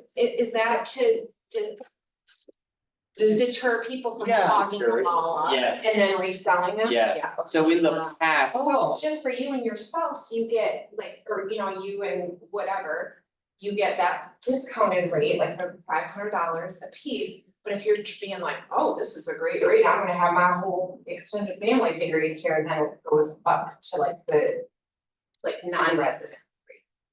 Okay. and we're also looking at So some. I buy It's really weird, but yeah, apparently back, I think even when Phil Quaddy was here, I think Phil instituted this change that the rates were so low that residents were coming in and buying like 10 spaces. And people use it for like an investment. I know like members of my husband's family, like they would, hog up, buy up all these, very strange, but. And then they could, yeah, Oh, yeah, Like my fucking families do tickets, that. I mean, I did. I It's- had 12 spots and. and something that we're looking at doing, and there's 2 reasons for this, is requiring that name be put to plot. Okay. Oh, I like that, yeah. Yeah, That's that's good. smart. yeah, That's really good, and not trust, right? not trusts. So my grandparents from Detroit wanted me with my mom and my dad and all that, so that's not, so how would that go? They're very They're young, non-residents. they're non-residents, They so have they to would. pay non-resident Yeah. fee, so that only went up by $500, but it was always set as pretty high. yeah, Yeah. Yeah, but then they could do that, yeah, anyone from anywhere can buy a plot. Could Stacy buy a plot for them? Sure, I don't know, that's it. Yes. She can. Oh, You okay. could buy a plot to. have That's it fairly for common. guys, and That's the complication. So if It you're. was fairly still common, she said. If you're still under Yeah. 6, you could get a better Oh, rate. great. Once you're above 6. so this is probably better asked. This is probably better directed to the cemetery sites than. Yeah. Probably, yeah. And here's my Well, question, but that and was. if we don't have an answer, I'll ask Lori. Okay. Do we have any idea how many plots we still have available? We do, I don't know offhand. Okay, It so looks she's got, Ms. like Aaron Morgan knows. has the answer. I'm curious. I believe last time I talked to Lori, which was back in the winter, Riverside was almost at 80% capacity, Okay, and Douglas was hovering around like 2/3, I believe. Okay. But Douglas, there's room for expanding. Yeah. So we're not in a danger zone. Yeah, Okay. Riverside though, that's. And cremation is becoming more and more popular, so. Yeah. Okay. and this isn't relevant to this, but I do applaud that gentleman that came in to talk about green burials. Yeah, Yeah. We really, because yeah. there's one operating, I heard, he knew about it. Mm-hmm. Somewhere between here and Grand Rapids. I just, I don't know. Okay, thank you for answering my question. I do too. We'll figure it out. It'll come to me. All right. Would like to make a motion. I'll move to approve the adoption of resolution number 2024-05. A resolution adopting the Saugatuck Township revised consolidated fee schedule. I'll support. Motion by Aldrich, support by Marcy, for the discussion. And I'll call the roll. Aldrich, Yes. Marcy. Yes. Bickford, yes. Israel. Yes. Hummer. Yes. Right, and What's the resolution number in red? 2024 dash 11. The resolution is here. Oh. 2024-13. It does? It It says 12 here. And then it says. 5 up there and 3. Before. Before read the it clerk off. signs it, we should just clarify what's going on. I think it's 13. I'm pretty sure it's Yeah, 13. well, that's what's in the book. Yeah, it's 13. Yeah, because, yeah, So it's 2024 dash 13. yes. I think it's because we were still, when you move things around in the agenda, yeah, they change, but yeah, it is 13. Okay. Do I have to redo that or is it okay? So, there's. Moving on to IT contract, I think several of the people in this room will be very happy to move Yes. forward with this, especially the ones that are in the office. A great deal. Yes. It's very positive move. Everything is moving and efficient in the office and, give us just a little overview on this one. I think that there's been a lot of frustration with our current provider for a long time. We get oftentimes they're unable to resolve our issues. They don't always follow up when they're unable to resolve our issues. It takes a very long time to order a product to get it delivered. Sometimes it'll take months to get them actually in the space. So it's frustrating. It's frustrating to the individual employees. It's frustrating to me because a lot of times it comes back to me when it should be, the IT company should be able to handle it. This particular company, Corporate Technologies, they're very proactive. We like them because they have a lot of experience working with BSNA, which is a necessity for us. They have a lot of municipal clients. They've been picking up a lot since IT Right became VC3. And they're located they have an awesome, their office closest to us would be in Ada. So they're able to come on site, possibly same day. We explained a lot of our concerns. They offer 24/7 help desk, which we do not have right now. They said that they're able to, the wait time is typically 30 seconds to 3 minutes. Majority of times, the person that you're talking to on the phone can resolve your issue. If it does have to be escalated, they can have somebody come on site. The contract does provide for on-site assistance every month. It's limited, you have a certain amount of hours, but they'll estimate how much time it's gonna take, and then they come out and they honor that estimated time. They'll also provide us reports about ways in which we can improve efficiency on our computers and ways to save money and opportunities to improve security. Right now, I think you all get the emails from VC3 to take this security exam, and it's the same thing over and over, and it's very ineffective, and we pay for it, and I think we're just gonna get a lot more personal and personalized attention with corporate technologies. And I did speak to, Montague, the city manager over there, and he was very happy with corporate technology and the switch that they made. Good information. What were we paying, what's the cost difference? It's a little more pricey, so I believe that our contract for $5,000 plus we paid $500 quarterly for that security program. So what is that? It comes out to about $7,000 for VC3. This is gonna be $10,800. So it's definitely more money. But I think that it's one of those things that you get what you pay for. And it just arrests the work that people need to do, you know, it's. Maybe they We have can some- be at home. Maybe, yeah, and I have the same issue. I still sign into Joe Fry's login because VC3 could never figure out how to get my VPN to work on my login. So I just, yeah, That's weird. yeah, so it's even on all my, And yeah, also yeah. picking a voicemail, Really weird. that's, Oh, you can't pick up voicemails? that, something happened. CX, they keep sending me something to renew and it's like, That's separate, huh?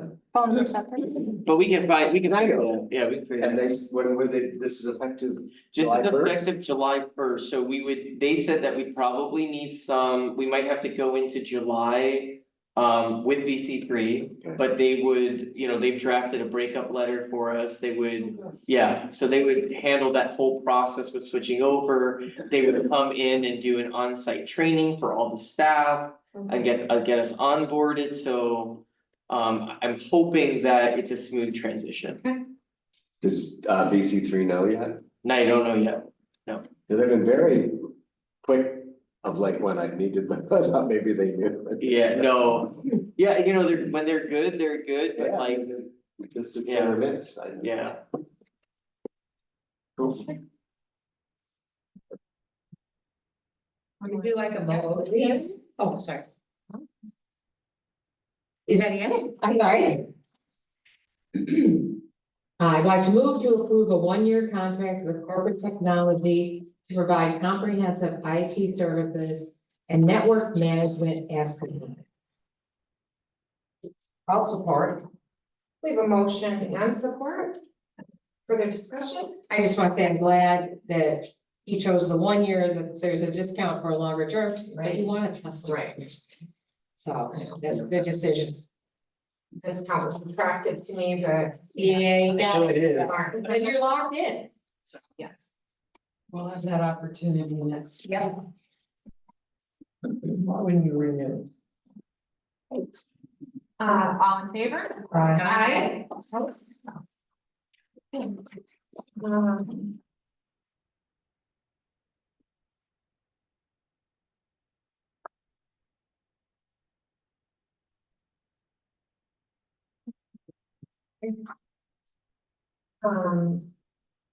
You know, we've been working with Seaford, TR. Helping us with communication, I think it was kind of spurred on by, the roundabout project. And I know that, Manager DeFranco has been very happy with the support they've, offered us. If you'd like to give us a little bit more information on that, we would appreciate it. Yes, so I've been noodling this over for a little bit because we're busy, we're really busy, and social media is challenging.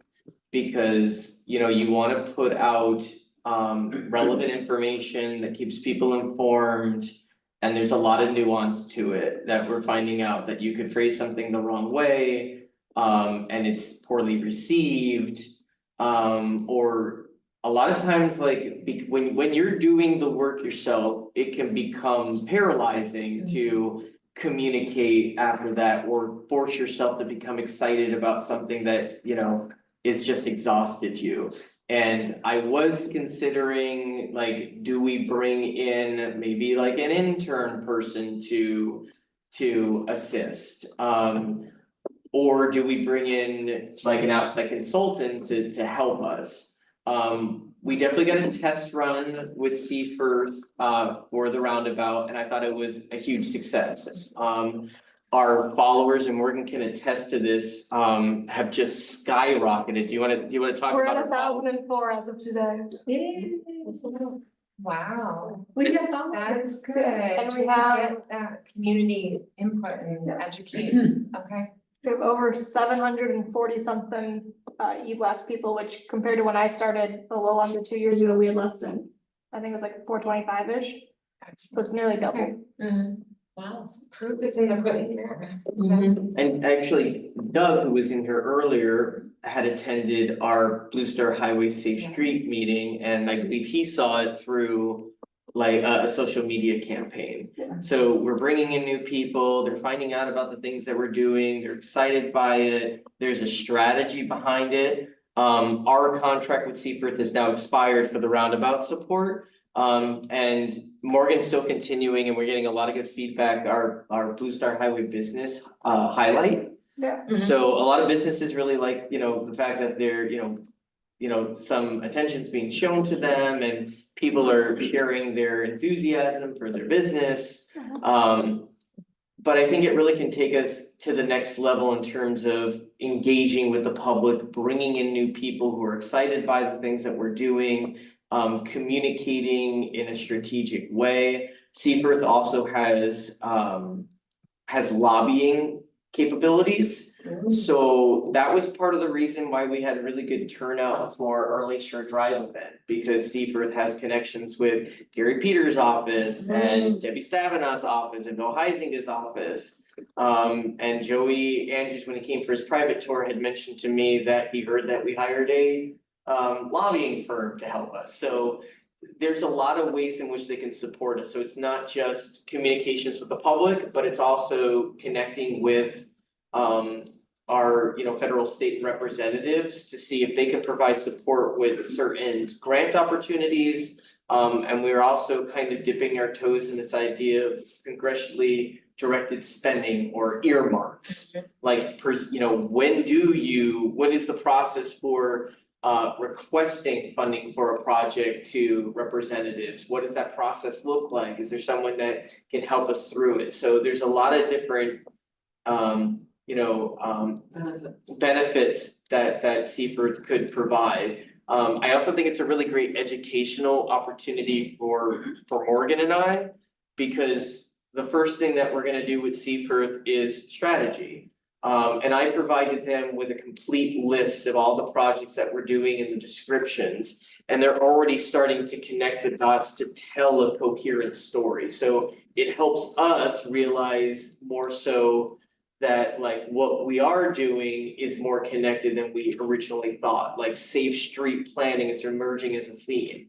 And we're doing a lot of it. We're doing it with the bike trails, we're doing it with the planning for Blue Star, we're doing it with Lakeshore Drive. So to be able to tell the public this coherent story, I think makes it much more compelling, and then it allows the public to engage with us more, and it makes them feel like they understand what we're doing for. So it also includes, it's a separate cost, it's $3,000, it is included in the budget, but they will do like a 4-hour media training with whoever wants to do it.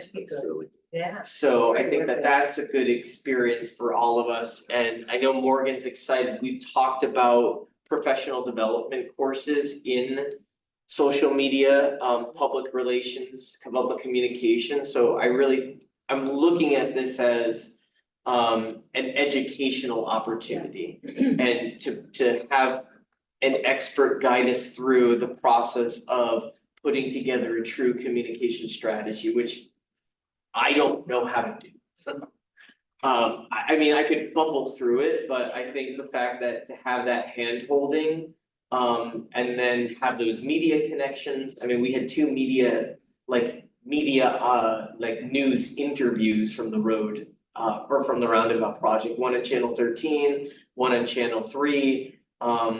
So I think just continuing that, having more of a presence is gonna be really beneficial to us. Awesome, and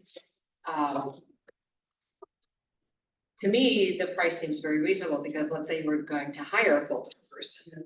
You're gonna pay them more than this, and then there's benefits, so to me, it seems like a very fair price. You're giving me that look, you didn't think so, did you? Yeah, it's on the high side. Well, I was gonna ask those relative to that though.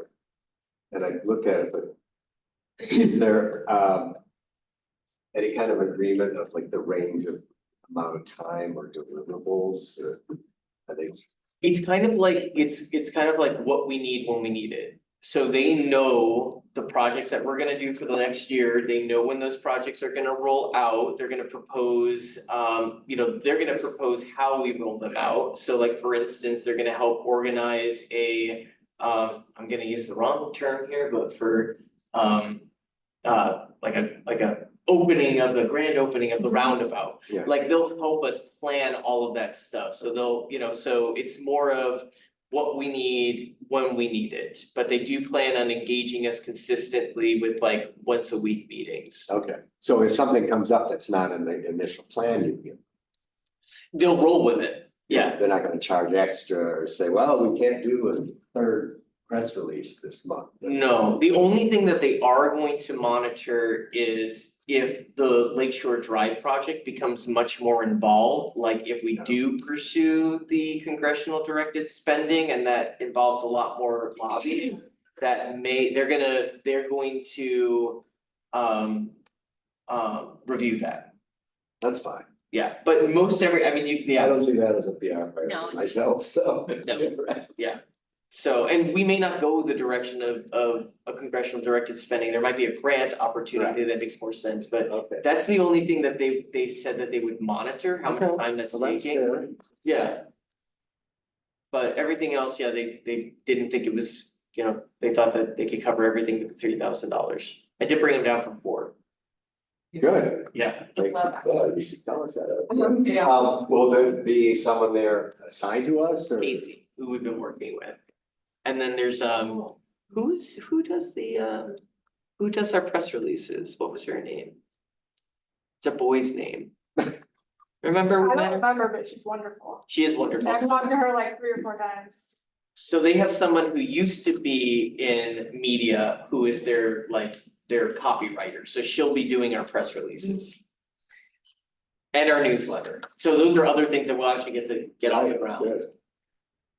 It's exciting.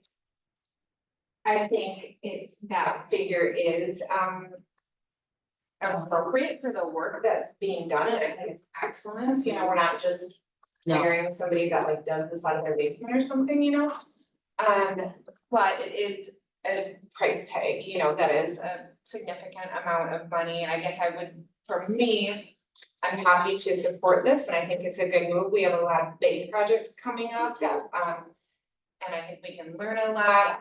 I would like us to keep our minds open at that, and maybe we can learn enough to manage aspects of this on our own or in-house, or so it's not $36,000 every year that we're paying for these type of services.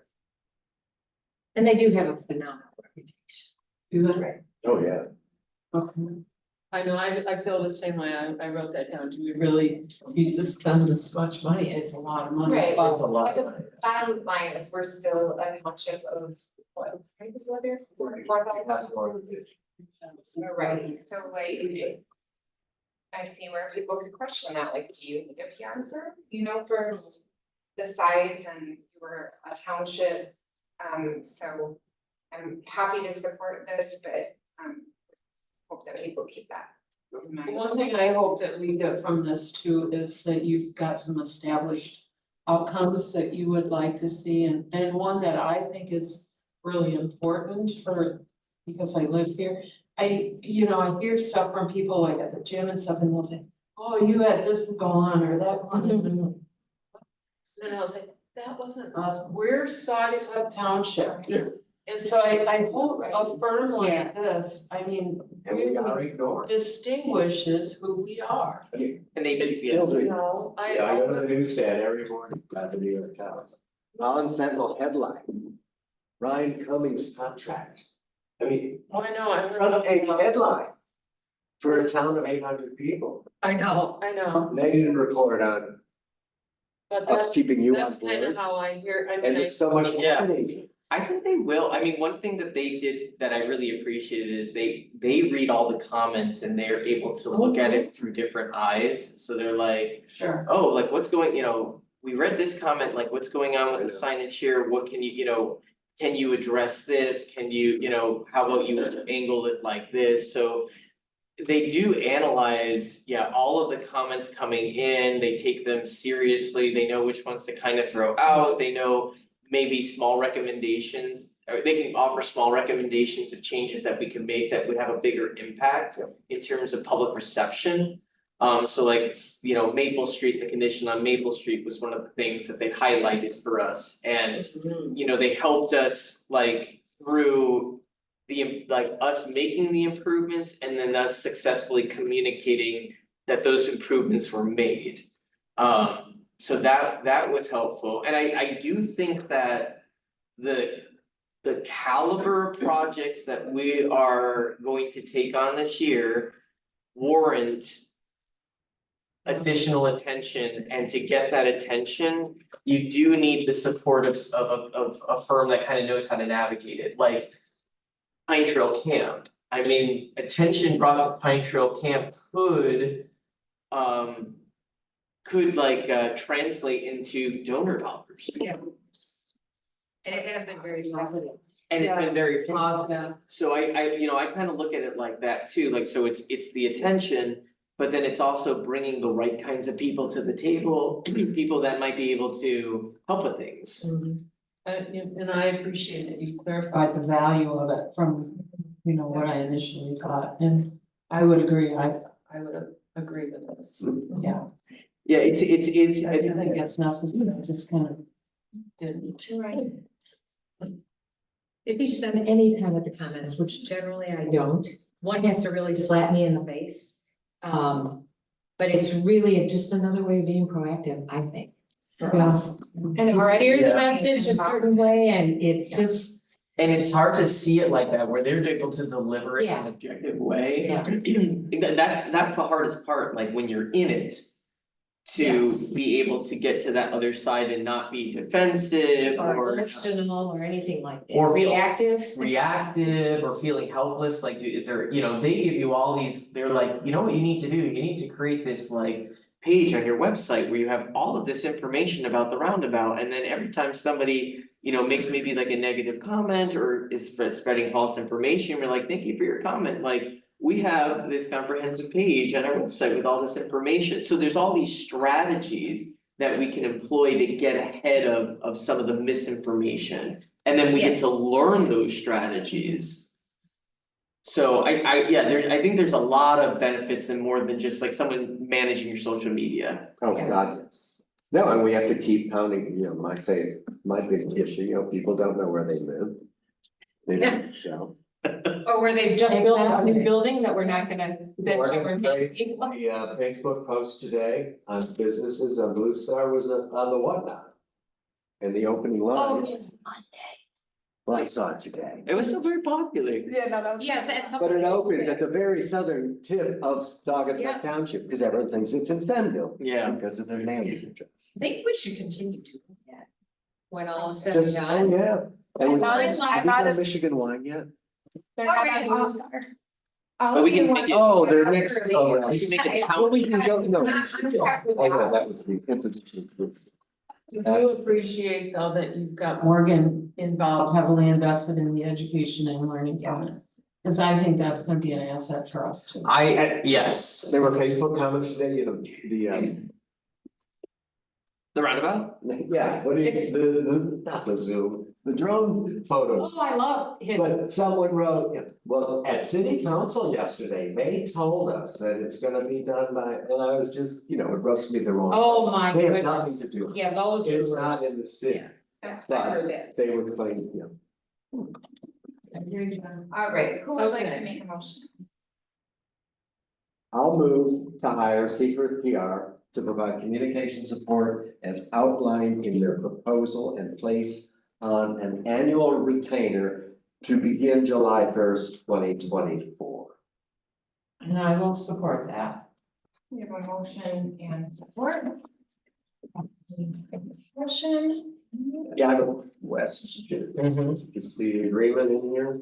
Yeah, I mean, this is the proposal. Right, so this isn't the contract yet. No, I was just questioning the way it says to place it on an annual retainer to begin July 1. I mean, I hope there's language that I can ask them we're to, yeah, gonna, we may not need them, or we want. oh, yeah. This said kind of Yeah, sounded like it was locking us in. Oh. All in favor? Aye. Opposed? Yay. Last item on any business is MSHDA Housing Finance Grant. Mishna. Yeah,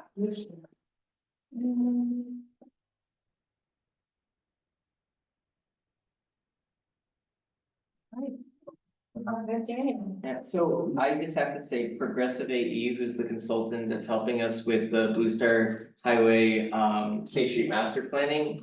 Is just like phenomenal, like they are so on the ball and they're so excited. And they're so engaged and they bring us new ideas all the time.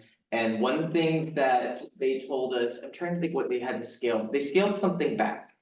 And they said, I think it was, it was the Wiley Road intersection, that we said, that's not really in the township. You could propose something, but it's not up to us to, we couldn't implement anything, it's not in our jurisdiction. So they said, okay, well, we can take that off the list, but do you want something else? And I said, well, could you assist with some like identification of grant programs that might help us implement some of the ideas?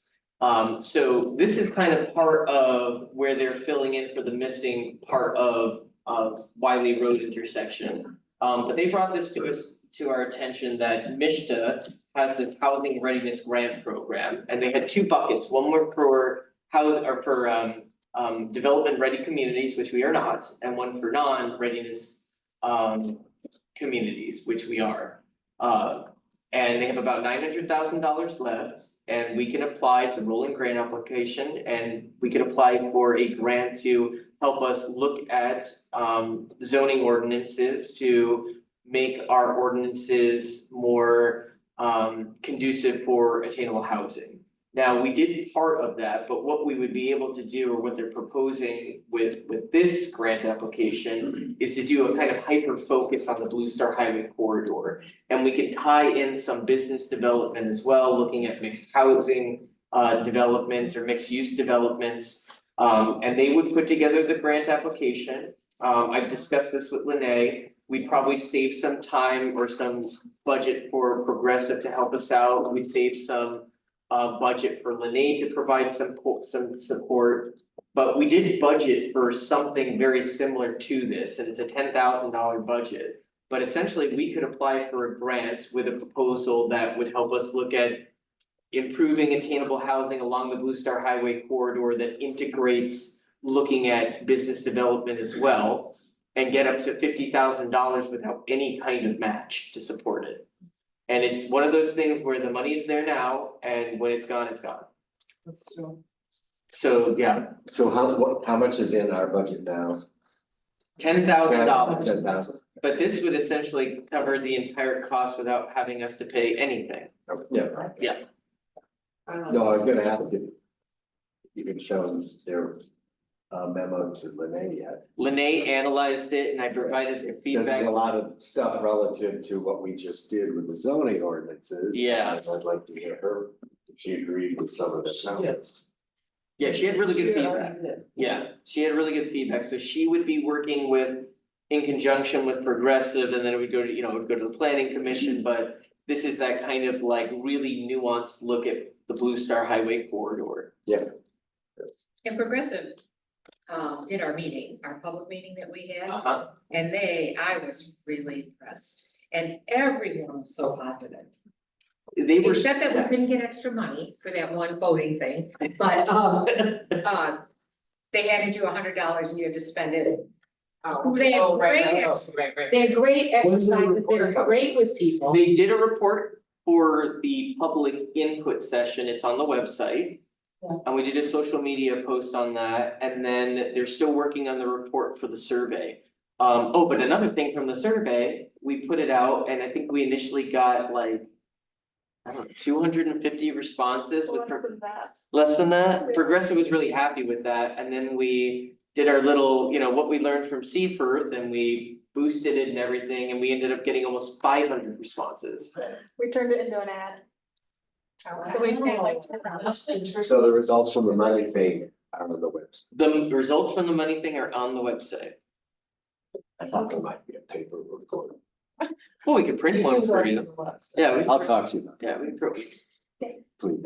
Or you can show me how to do it, because I wanted to read the results. Yeah, Have you seen them? no, I don't I don't think I did. Okay, thanks. Okay. Let's make a motion. I would be happy to move to authorize the township manager to develop and submit a grant application to the Michigan State Housing Development Authority's Housing Readiness Grant Program with assistance from Progressive AE. On support. We have a motion and support. Further discussion. We're done. All in favor? Aye. Opposed? All right. And we just have reports remaining.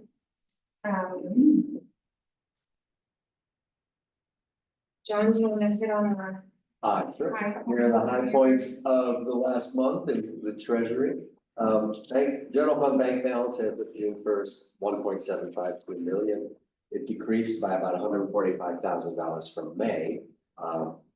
Get to why in a minute. Again, no departmental spending overages. We're almost on the fiscal year, so that's great performance. General fund revenues are 3.7% under budget.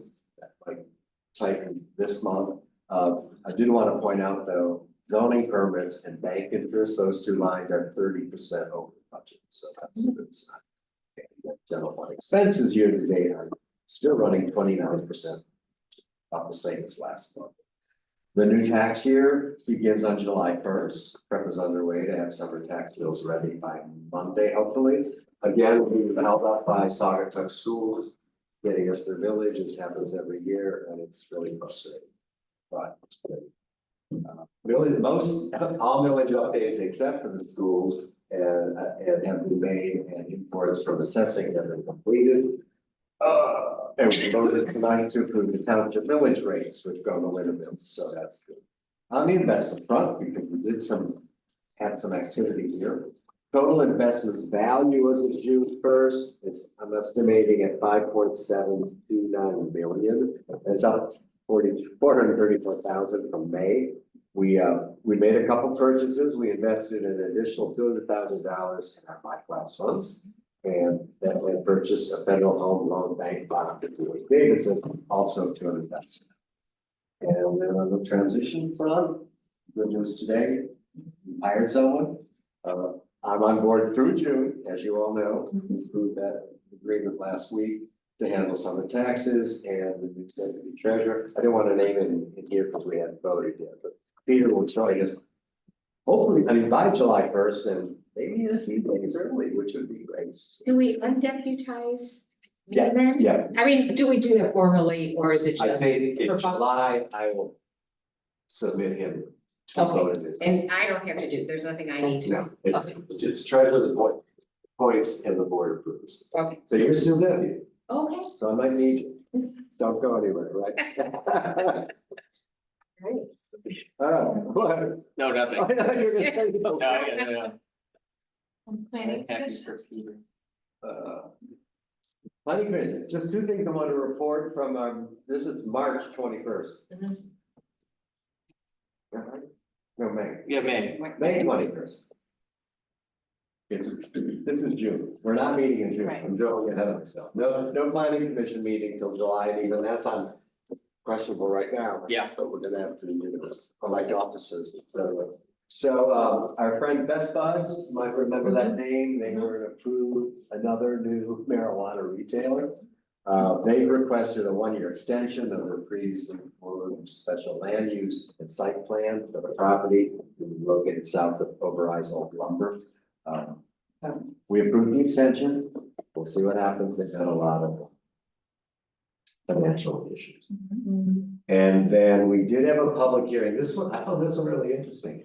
Meadow Woods is a site condominium plan, it's north of 1089, east of Blue Star. It's kind of up whatever street by, Peach Creek, that artist, the little the brick schoolhouse that's on the other side, it's near there. This project, well, it's 14 homes now, originally it was gonna be a lot of duplex condo units. It was approved in 2008. Oh, wow. 2008, and it's just been hanging there. It's 2008 was the recession, and then they went ownership, but it's still technically, so we had to vote to renew the approval or keep it going. I think, but the thing I wanted to point out is, it's now for homes, not duplexes. So 14 homes, 10 acres of open space. So I think that's kind of cool, like what we've just done with zoning. Very good. So, yeah, it was a short meeting, and we're not meeting next week. Thank you. We thought the floodgates would open after the zoning was done, but it could still happen. When you say north of M89. It's just the north side of the meeting. Yeah, In our, that's, I always get confused there. Oh. Is that us? Obviously. Most of it. There are Okay. places So like- where, okay. it could explain it. It's off of 60 sure. That's- I know, but that doesn't mean it. Yeah, but you're no one near it. No, I know, but I know It's what's the other side. there. It's north of M89. Right, and a lot of our That's- border is at 89, but not all of it. Sometimes Okay. it goes up Yes. 2 or 3 blocks, like to where Kathy Stern lives, she's in the township, but. I know where, yeah. We got wacky borders, I think. that's who we all know. Okay. Nicholas, Thank you. anything you would like to highlight from your manager's report? That's a Only, loaded question. only the reason I'm exhausted today is Yeah. because we all, Jim Steering and Dana and I all drove down to Jackson this morning. We left here at 6:30 in the morning. We got there about 8:45 and we presented, we were one of 10 applicants who were invited to present to the Michigan Natural Resource Trust Fund Board of Trustees at their quarterly meeting. So it was very cool. So we presented on our application to acquire Pine Trail Camp for $2,917,500. So I was kind of nervous. Dana was there to help me kind of fill in some stuff. They seemed very engaged. It's a big ask, but I thought it went well. Helen Baldwin from the city of Saugatuck also came, made public comment to support. Bobby Gaunt, who is a planning commissioner of the city of Saugatuck, was also there to show her support. So it was very nice, yeah. We met, Really nice. it was really nice. We met some interesting people there. We got to talk to some of the trust fund board. They were very nice, so That's great. it doesn't necessarily mean anything. They don't say it means anything, but I think it was definitely an honor that our project, out of how many projects were chosen, I don't know the number, but I know it's more than 128, because one of the projects there was project 128. I think it's being swayed. The Well, more. we're gonna find this out, but- When will you have, So we will get our preliminary score in September, and then we have until October 1st to improve our application. One thing that the Parks Commission had voted on at their last meeting was for the manager to assemble a steering committee and to hire a consultant to develop a site concept, which is a requirement of the trust fund application. We have until October 1st to do that. So we're kind of going in the same strategy as we did for the Blue Star Highway Steering Committee. So it's gonna be 2 parks members, and we're gonna have the superintendent of public schools sit on it. Dave Niatre of the ODC is gonna sit on it. We're gonna see if Kristen Armstrong from the SEA will participate. Helen Baldwin for the city of Saugatuck. Myself and Richard Donovan from Great. the Friends of the Blue Star Trail, and he's also a resident of Douglas. So try to have some expertise there because we only have 3 months to put together a site concept that ticks all of the trust fund requirement boxes. What's the thinking behind having Kristen Armstrong? Because so the thinking is somewhat similar to the public schools, that they might be able to utilize the site for activation of certain programming. And they might be interested in financially contributing to certain improvements or managing certain facilities at the site. So we also found out from the public schools that they might be interested in building like a true recreation center. Oh, that's great. So like you're talking like indoor racquetball, elevated running track, possibly an indoor pool. And they would be the ones responsible for funding that project and then managing it, as long as we gave them approval to have that on our site. The they there is the schools? The schools, so we could do that through their community recreation, yeah. They don't have a pool, do they? They do not. So that would be pretty awesome for them. It as a would be, program. yeah, because one of the challenges with the site is that it lends itself to a lot of different activities, but the township itself doesn't really have the capacity to run a lot of different amenities. But if we bring in other partners that have that capacity, they could actually fund and run the improvements. And what we're bringing to the table is the purchase of the site itself. Do we also look at groups like, I'm just throwing it out there because I can't think of any, but like Veritas, or anyone to help in the planning of that too? I mean, just to give some spot recommendations. So that's what we're gonna do, so we have to figure out, I don't think we're gonna do because we don't really have the time, I don't think we're gonna do a formal bidding process. Right. And we don't have to because it's a professional service, but we're looking at, I've already mentioned it to Veritas, so I'll be talking to Veritas, and I'm also gonna be talking to Progressive AE. Because they have a architecture and a landscaping design arm. To see if it's a good fit and also to see if they have the capacity to take on a project like that with the really tight turnaround. But part of that project is also gonna be public engagement, so like an on-site public engagement, a survey. So there's a lot that has to happen in a very short period of time. But that's the plan moving forward for Pine Trail, so that's the kind of the big news. Did you listen to the other presentations today? And so when you left, did you feel encouraged? Or were you just kind of like, they're all good? Rate. What? How did we rate? I think that out of the acquisitions, our project is the most unique. Okay. It's also the biggest ticket item. Mm. I think there was only one other project for acquisition, I think it was 1.2 million. Okay. And we came in at over 2.9. It's not totally unusual, it's definitely like on the higher end of an ask. But I did feel like they were engaged, we showed up, we did it, it was, I don't know if everybody who was invited showed up. But yeah, they seemed to be excited and Dana was there, he was excited and yeah, it was out of the acquisition projects, I think it was the most unique project that was presented. That's another reason why we need to let people know who we are, Saugatuck Township, right? Don't get them riled up. I can be. No, okay, alright, thank you. Open board report. Please. I just wanted to remind the board that this coming Monday on the 17th is our joint fire budget meeting, and I hope we can all attend. We're planning on it. Let's say, will it be This like, coming Monday at 5 o'clock at the fire. will it be like last year where at the end we have a, Yes, I hope I think they're planning on Right. that, then we will approve the budget if we Right. feel like. so we have to have a forum. Right. Not everyone can make it last. Are you making it? Oh, Okay, It's on my calendar. Okay. And we're noticing it like a special meeting, so you can vote, giving you. Yeah. Right, you the because that's what we did yeah. last year, and it took 5 minutes. Yeah. right.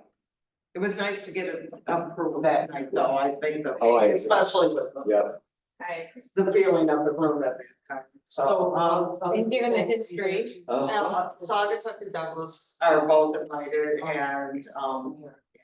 and we're gonna have our regular 4 o'clock board meeting and then 5 o'clock transition to the group thing. Okay. So. If you wanna come in for it, watch our board. Thank you for your reminder. Also, I don't know if this is, I don't know if anyone's planning on doing the Friends benefit for the Blue Star Trail, it's August 5th, I got it, I I got was wondering if we wanted to maybe get a I think it's table fine. together. Okay, just, we Think did, about we did it. wish that this I would be weekend. interested, okay, I would like to go this year, so. yeah, I would be interested in that, cause I saw that and I was like, Yeah. I think it'd be cool It would be nice. if we had a presence, yeah. Yeah. Well, last year we had this, I think we went, it was 2 years ago, a lot, Yeah. 3 of us went and, you Yeah.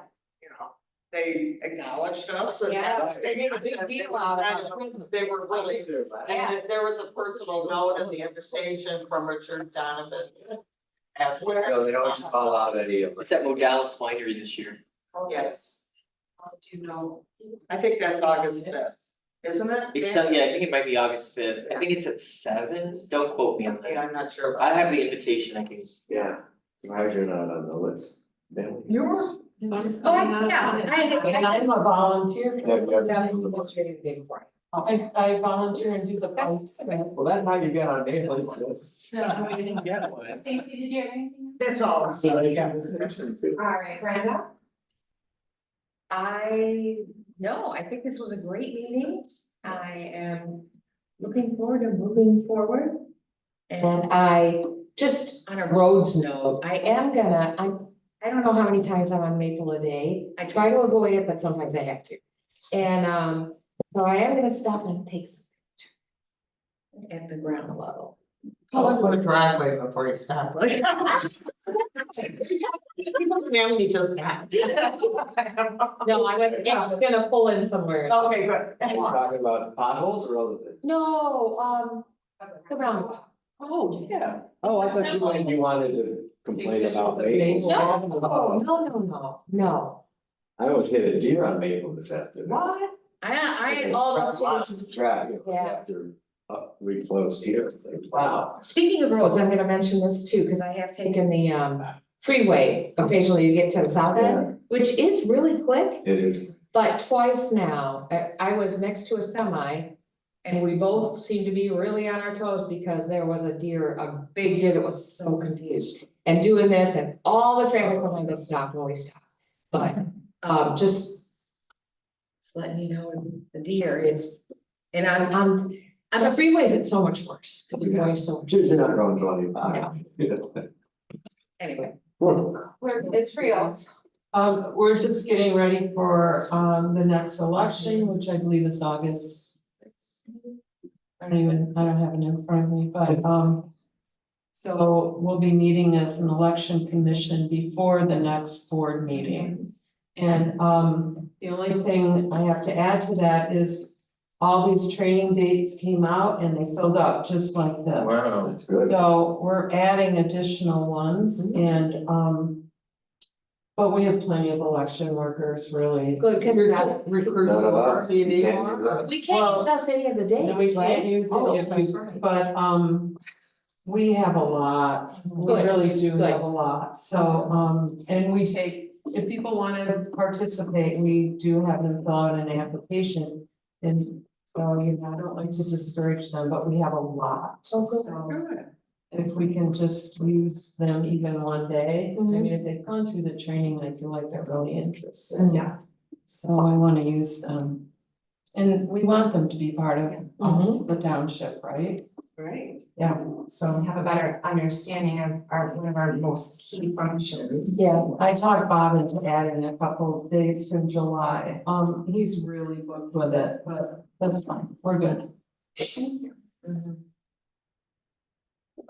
Oh, Call, I started over, Well, all right, open board. no, I have Okay. nothing, except I'm glad it's only 8:30. Oh, I'm glad I'm you rolled those two pretty things. pleased, yes, I'm pleased too that we started to move some things to the consent agenda, because this would have been a 9:30 adjournment. But as it is, it's manageable. Public comment, we have no public here. Do we have any public online? No. All right, I'm gonna go ahead and adjourn tonight's meeting at 8:32 p.m. Well, done. A lot of patience. I'm happy to, essentially to meet you in Zoom.